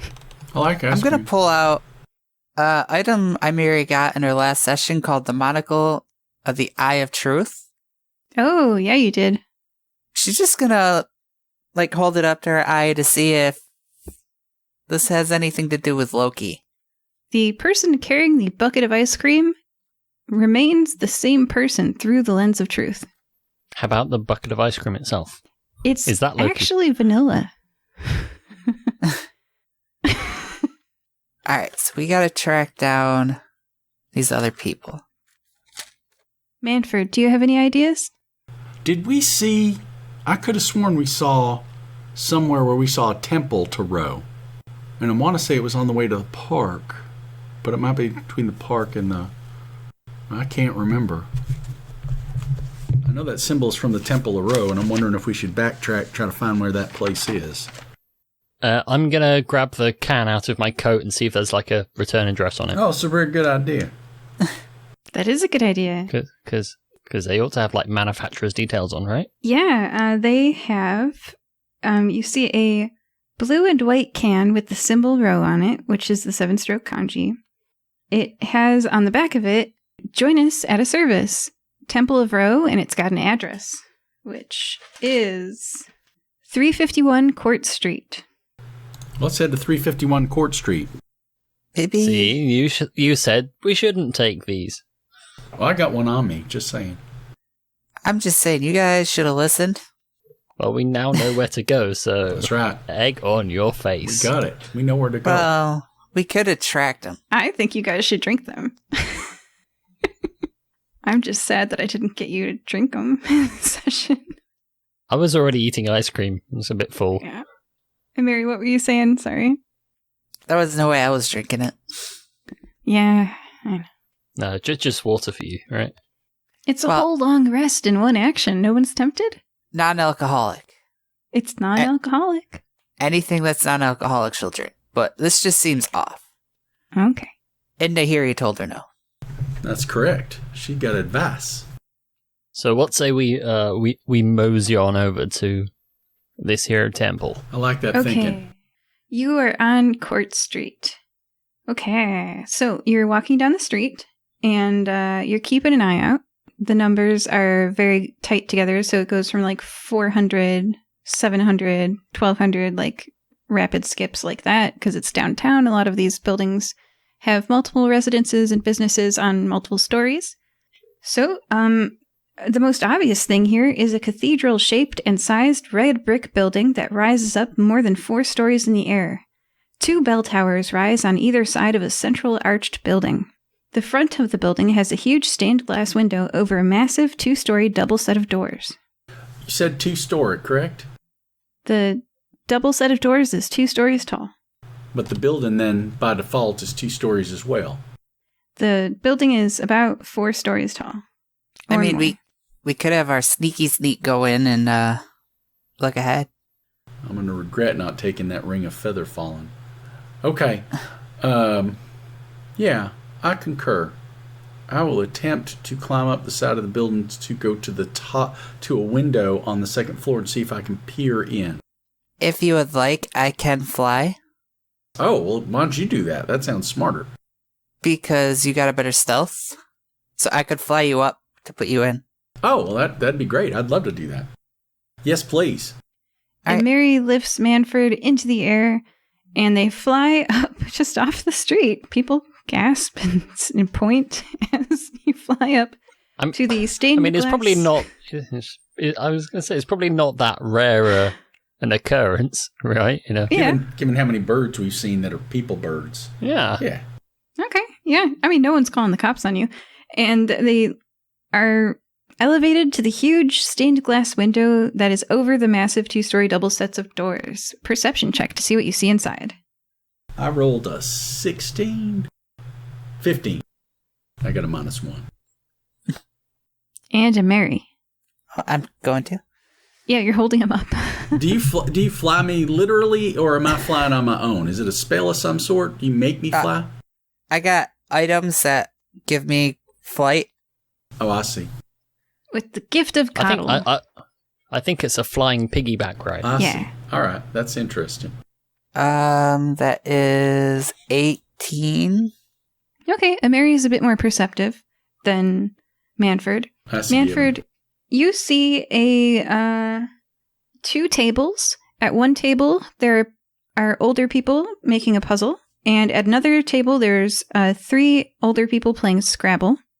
And Mary, you see a sign that says, on the double set of doors, residents use side door. Alright, use side door. I'm very, very impressed with the level of literacy in this town that is so impoverished. That's a significant thing. Alright. I mean, we just said they're playing. Doesn't mean they're playing well. I meant that there's a sign that people can read. That's a good point. All right, we're going to go around the backside and check things out. The side door. Side Yes. door. As you enter the alley between buildings, an elf with brown and white feathered wings walks into an adjacent brick building. The door swings shut behind her. On your left is a door that enters into the brick building that you had just been staring into. And on the right is the door that she went into. Well, I can certainly follow along and kind of use my stealth and try to sneak in there. Yeah, I just rolled stealth. I got 18. Okay. So, Where are you going? In through the window. Of which building? I'm just giving suggestions. I mean, should we follow her or go in the other one? I'm pretty easy. Let's go where we're not going to get detected as easily. My stealth roll is a 23. You know what? History check. 16. 16. Do I remember her from the stand? Yes, you do. I think we should follow her then. I say we follow her. Let's see what happens. What's the worst that can happen? We're all going to die anyway. Okay. Worst comes to worst, I just make Nahiri go to the police. We'll be dead, but police will show up and identify our bodies. I'm all for All it. right. Tell me what you do. We take the stealth approach. Yes, to do what? We will... Amiri kind of follows her up the steps and kind of turns the doorknob, making sure... Okay, so you're turning the doorknob on the building on the right, the building next door to the church. Yes. Okay. Where she went into. Okay, the door is locked. Oh, if only we had a road. I can do that. Let me try. And I'm a little new at this. On this particular set of rolls. Sleight of hand. It is sleight of hand. All right. It's your lock picking plus your... I forget how this is done. Thieves' tools. Yeah. It's proficiency and sleight of hand. I think it's Proficiency, sleight of hand plus proficiency in tools if you've got I do. So I gotta get a set of those because I'm pretty high in sleight of hand. 21 plus proficiency is 4. So 25. So it's actually if you have thieves' tools and you're proficient in them. Hold on. 21 without the proficiency bonus. If I take the proficiency bonus on addition to sleight of hand, then it's 25. It's a dexterity check plus your... Okay, so it requires thieves' tools. It uses your proficiency. Thieves can use their expertise to get double proficiency if you have that. Normally requires an action. The thief archetype lets it be a bonus action. Standard lock is DC 15, and a DM only allows one attempt per lock. And it's just a dex check with your thieves' tools. So it's not sleight of hand. Okay. I was corrected on the rules. Okay, so what's your dexterity check plus your thieves' It's tools? exactly the proficiency? same as my sleight of hand plus 4 Oh, that's useful. with my proficiency bonus. And then if the proficiency bonus is doubled, I'm checking to see. If you have expertise, which you might have at level 11. Your proficiency bonus is double for ability checks you make that use any of your chosen proficiencies. Yeah, wow. Yep, okay. So 16 plus 13 is 29. That's more than 15. I would say so. So, I gotta introduce you to the skeleton key. I went ahead and improved the lock while I was working on it because it was really rackety-rickety. So it's now a 16 instead of a 15. okay. You screwed it into the door a little. Little tight. It was missing. It only had 3 screws and it needed 4, and you added that 4th one. I was there to help. Yep. Okay. The door opens, and you find yourself staring into. It's kind of like office building style, where it's not a church. The building that you did not break into was the assisted living facility at 350 Court Street. Oh, I'm glad we got the right place then. It's a former church that was converted to many things throughout the years, but along the way, an assisted living facility. And you find your way into sort of like an office. There are people having a group meeting, and there are... let me just get that stuff. Oh, gosh. Everybody, please make a person turns to you and says, "Hello. Welcome to the Church of Ponos." And there's no attack or save, but for the duration, they have advantage on all charisma checks directed at one creature of your choice. Okay, so one of you. Looks like it's just one of you. Actually, there's 2 of these people. Okay, so Manford and Mendax. They're going to try to charisma at you and say, "Hello, welcome to the Church of Ponos. Please make charisma saving throws." Maybe not. I got an 11. Okay. I rolled 11 and 14. I got an unnatural 20. Can I use my inspiration point on Manford to be like, to kind of protect him? Use Coddle to kind of. Do you have inspiration from anything? Yes, I do. Oh, yes, you can. back from the prison. Yeah, roll again. The person who failed. Okay. Did you beat 11 this time? Yes, I did. I got an 8. Oh, man. Okay, so both of you are aware that the spell Friends was just used against you. It's only a 1-minute duration spell anyway, so it's probably a poor choice.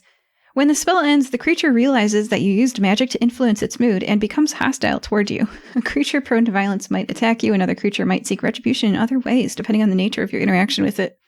So they said that to you, and they used magic on you, and you guys know it.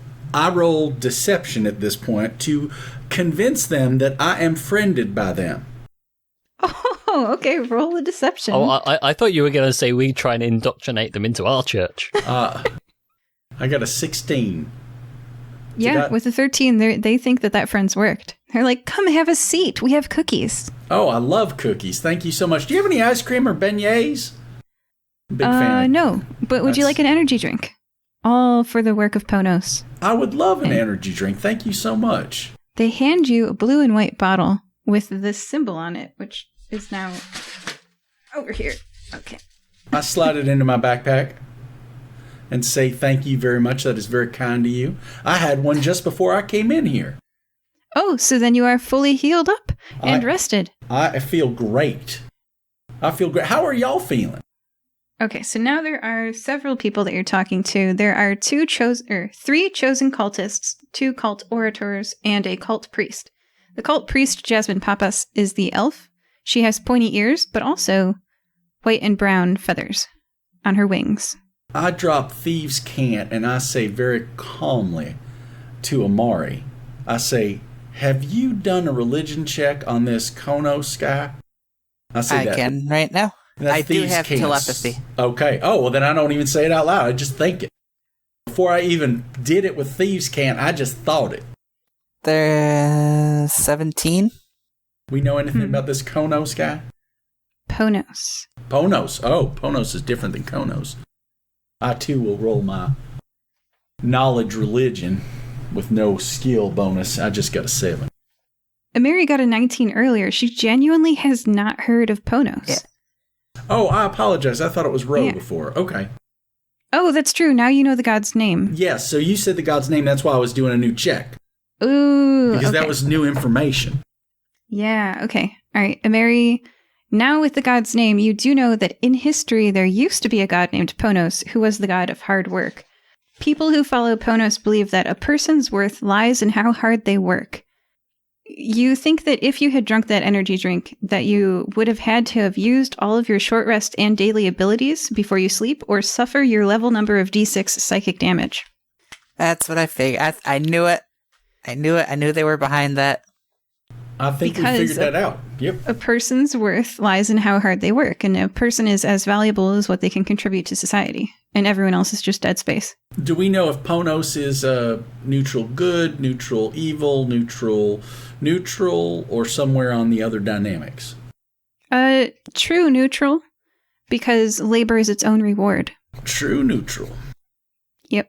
All right. It doesn't really matter what you're working towards, it's how hard you work that make you valuable as a person. Anyone who doesn't work hard is worthless. I see. It would, go ahead and do an intelligence check. I assume that's Ameri, or is that me? Everybody who knows that. IQ test. Ooh. I know nothing. I got a 13. Oh, no, I stand corrected. I've got a 17. 17's pretty high. 18. Oh, 18. I've 18's pretty 18. High, too. I also got an 18. I looked at the wrong number. So you both think that a retirement community playing Scrabble does not fit with the ideal of how a person's worth is how hard they work and how much they contribute to society. The two things do not mesh up. There's something broken here. So they're probably not big fans of their neighbors. Okay. That seems to make sense. Well, it does sound like we have a bit of quandary here, that these people are passing out energy drinks that make people feel good, but then convinces them, and I'm thinking all this out loud because I know Mary's reading my mind, and that makes them think that they're doing good when they're not actually doing good. They're actually making bad things happen for people and having them work or take damage, which sounds evil in its nature. Well, if a person worked really hard, they would never notice the negative consequences. If they did use all of their daily effects before the end of the day. I'm going to make a personal, I'm talking about Manford perspective, that if you trick people and cause them harm, that is an evil action. And as a rogue, I know what I speak of. And Imeri's going to feel the same way because that's taken family away because as we saw with Gustav, he's completely neglecting Gavrila. And that is Meanwhile, not okay. Mendax has not twigged as to what's going on. He's just kind of thinking about how he can cause some trouble. Actually, Mendax, you do know that they tried to use magic against you and that it didn't work. That's what you know. So chaos is my form of retribution. So, on that topic, So I would say that he wants to.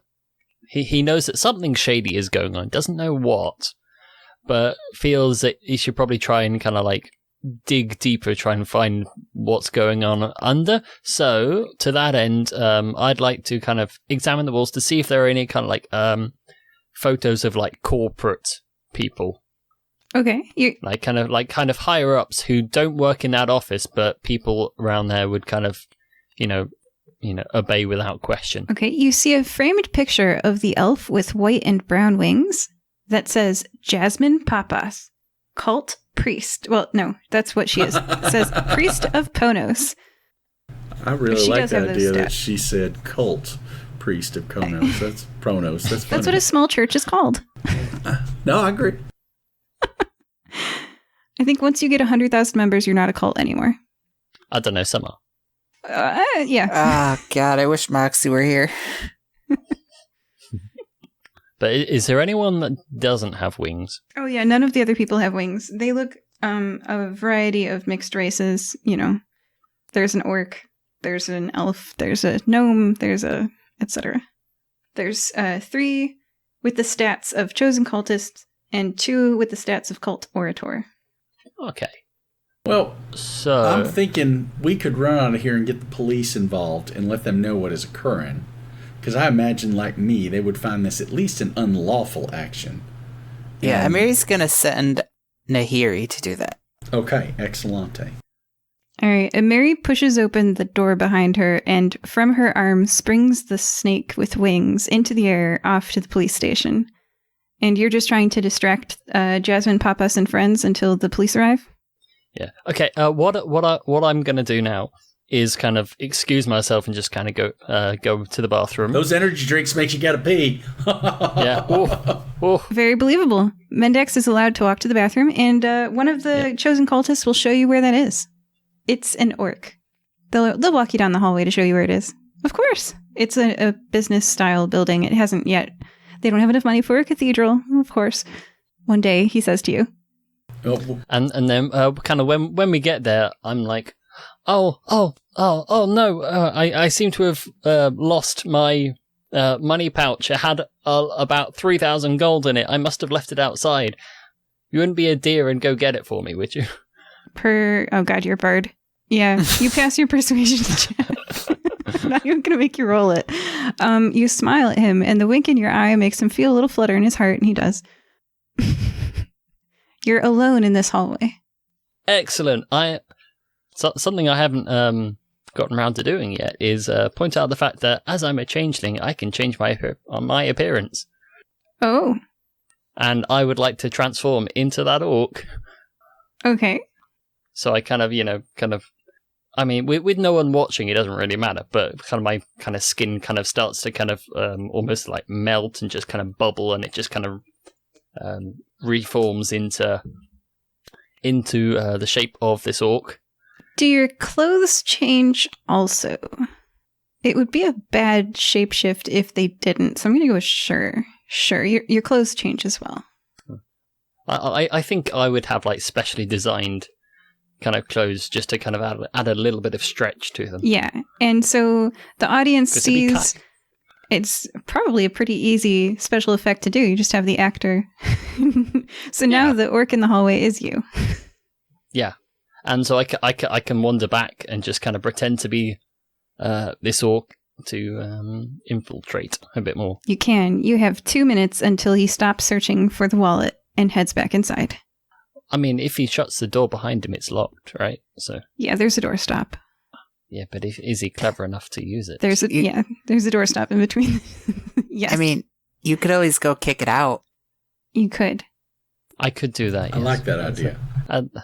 Okay. That is a very good point. Do a stealth check to see if anyone notices your foot kicking the doorstop out. I've got a perception of 10. Okay. Sorry, it's a nat 20. Yeah. No one notices as you kick the doorstop out of the way and push on the door gently so that it closes without a sound. Apart from a small squeak. Okay. And as far as the party is concerned, Mendax is peeing. It's just the two of you and these Ponos church members.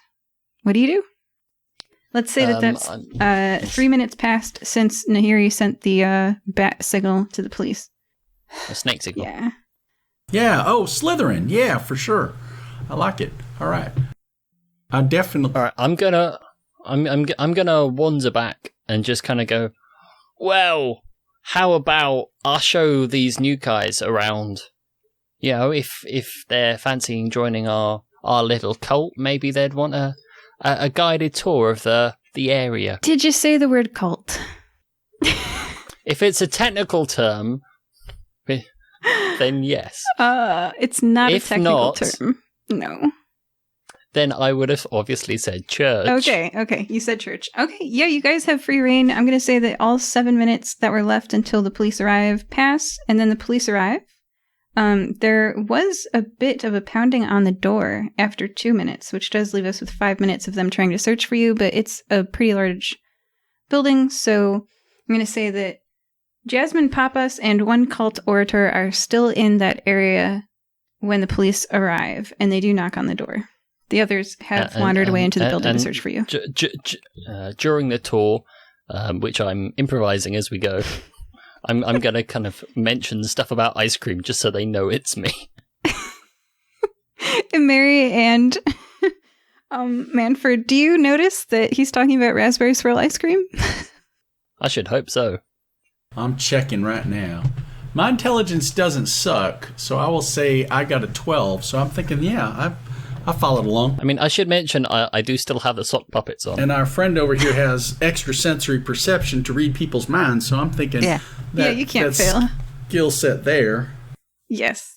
Yep. So without letting on to the others, yes. You two get the raspberry swirl, shall we say. So I'm not being subtle about it, though. I'm just... Okay. The police are at the door.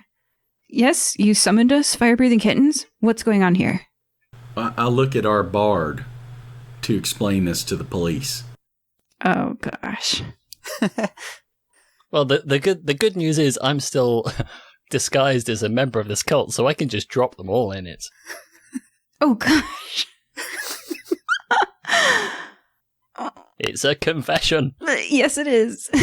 You know what? I'm gonna sneak up behind her and gonna kind of like pat her on the shoulder, and she has to make a wisdom saving throw. All right, now cult priests are stronger than any one of you guys individually, so... And I will take this moment to take a full action and press a button on my new dagger of venom. Yeah, the cops are here. I mean, you guys have ruled out a fight. She rolled so low that she got an 8 overall. I mean, we could do it anyway. Yeah, she's got to pass the 16. So I cast suggestion on her. Oh. Ooh, confess is a good word. So I'm going to look at her and be like, so I think with the police here, this is a excellent time to make a confession. Yay! Confess to what? Jasmine asks, puzzled. Your crimes you've committed on this town. Crimes? I have served Lord Ponos. How did you do that? I'm just curious. How did you serve Lord Ponos with your energy drinks? I created an energy drink that would help people work to their hardest and fullest to make a better society for us all, because aren't hardworking people the best people? And so it's this energy drink here, and I show the one that they gave me. Yeah, that's it. And by drinking this, I will feel better, but if I don't work as hard as I possibly can, I will take damage at the end of the day. Is that correct? That's correct. 1 long rest's worth of healing for 1 action of drinking the energy drink. Isn't that fantastic? And then if you faithfully serve Lord Ponos, then there's no psychic damage. Only the sinful will suffer from this at all. And it's really just a corrective action for them. The police's eyes are getting so wide as she continues to talk. And they're like, what, are you drugging people without their consent? Because that's a crime, lady. She continues to talk and talk. She actually has like really good charisma. I validate that information that they just said, and I hand them one of the energy drinks for testing. Yes, they have many of these energy drinks in the room as well. Meanwhile, Mendax is like stood in the corner, like kind of psyching himself up to deliver like a properly powerful like monologue. And when he feels he's ready, when he's like pumped and ready to go, he turns around just to see this lady spilling her guts, and he's like, "Oh, what?" She's so failed her wisdom. My moment. Yeah, and the cult orator is standing there, looking at Jasmine Pappas, going, "But, ma'am, we weren't supposed to tell people about the psychic damage." How long does suggestion last?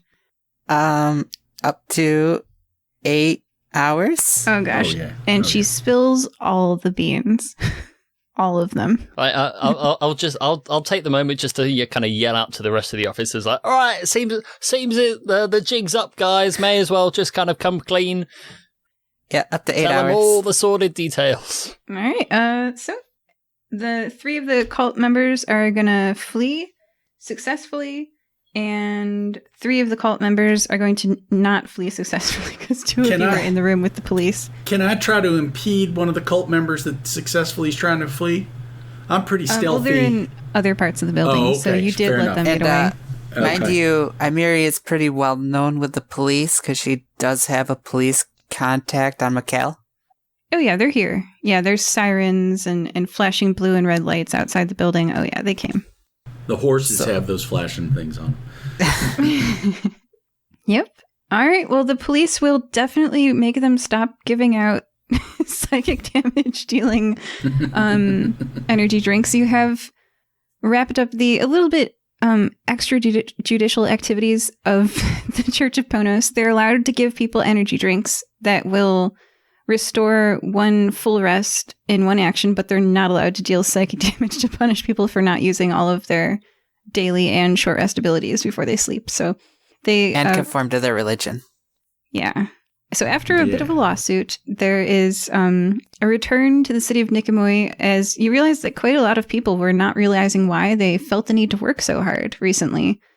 And now with this scandal exposed, they all learn that they were being forced to do that because of the energy drink and the thoughts that they had been infected with. They are all reassured by the priest of Coddle Imeri that people who don't work still have value. That's good. And people aren't useless if they aren't productive, That seems fair. I guess. Is what it seems to be Mary's message there. Yes. Yeah. Yeah. I'm going to go ahead and try to acquire 6 energy drinks that do not have the negative benefit side effects of psychic damage and hold on to those 6 potions. One day those will be available. Right Okay. now they're in the litigation. Oh, I see. All right. Yeah. They're in the testing phase. Yeah.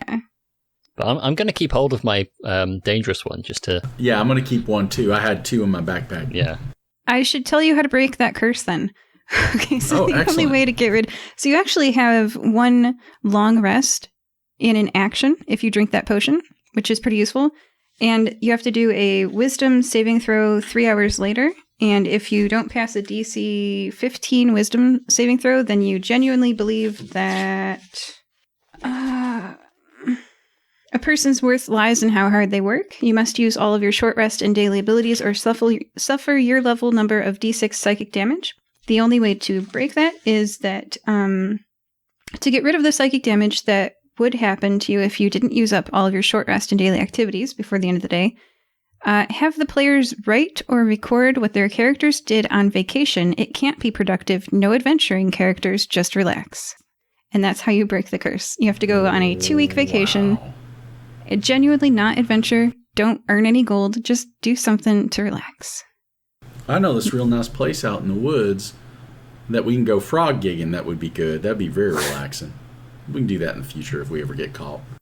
Yeah, so... I'm planning on using it on someone else. Oh, for psychic damage. Okay. I would suggest that's an evil action. Mary's No.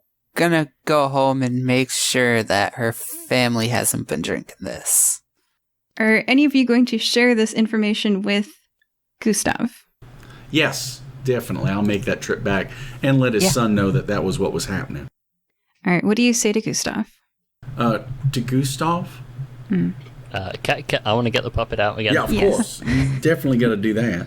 Listen here, mate. The evil puppet. Yeah, I've got one good one and one evil one. And the good one isn't that good. But one's really sadistic, and this is the one we're going for. Listen here, buddy boy. You've done some real bad stuff. I'm talking real bad. I mean, by sadistic, he thinks he's sadistic, but he's just a little puppet. What does he know? But listen to me. You better not go to sleep tonight. Actually, no, you probably should, shouldn't you? Yeah, you probably should go to sleep tonight. It's probably for the best. Just stop drinking that stuff, all right? You know, you go play baseball with your son. Do something. Yeah, or we'll come for you. Roll an intimidation check. As you convince him to take a baseball vacation trip with his son. They're going to tour the stadiums, play catch like a good parent offspring. That is a 22 for intimidation. Yes, that NPCs can't. I guess without a nat 20, yeah, that's a 5. So he shuts down the printing press for a week or two and takes Gavrila to see the baseball stadiums, play some catch. They go camping, 2 weeks because he's got to break the course. Yeah. Yeah. They join the Church of Jita. They join the Church of Jita, and they and he no longer takes psychic damage if he doesn't work all of his waking hours. There we go. I'm feeling better already. Yay! We did good. All right. We did lots of good this episode. All right, so let's cover it. We've done some economics. We've done pensions. We've done small town government. We've done broke up a cult. I guess. I guess kind of social commentary on the mixture of church and capitalism. We've done some parenting lessons. We've done some health advice. I'm curious, how do you all vote on Prop 802? I'm against it. You don't want the pension. I want a more progressive tax that would take a bigger bite out of the rich and not force the poor to take one of their 70 gold and give it to the tax man for a year and then possibly get something better back if they're not doing well. Because that just seems evil. Mm. Yeah, it should definitely be equity based. That's what I'm saying. Just a flat. Yeah. Okay. Imeri and Mendax? But as we mentioned, Mendax doesn't vote. Oh, right. Immigrant. Okay. But it's the good sort. Oh, okay. I don't think there's any immigrants are good. distinction. The fancy sounding one. No, immigrant. I think Imeri would vote for it. Okay. All right. And with that, joining us this time were Imeri, Bye, guys. Mendax, Capitalism is a lie, kids. and Manford. See y'all soon. Bye. Bye. Bye. Bye. Thank you for listening to this episode of the Firebreathing Kittens podcast. You can find more adventures on Amazon.com in the bookstore, Firebreathing Kittens, all one word, podcast. That's right, you can curl up with a good book based on one of our podcast episodes. The authors do a really great job of adapting them into fun novels. And did you know that we have webcomics? Look for the adventures of Firebreathing Kittens on webtoons.com. We also have official merchandise on Redbubble.com. Yes, that's right. You really can own a notepad with the Firebreathing Kitten logo on the front, or one of your favorite characters. Go to redbubble.com and search for works from your favorite characters such as Frath, Amonist, Azreen, and more.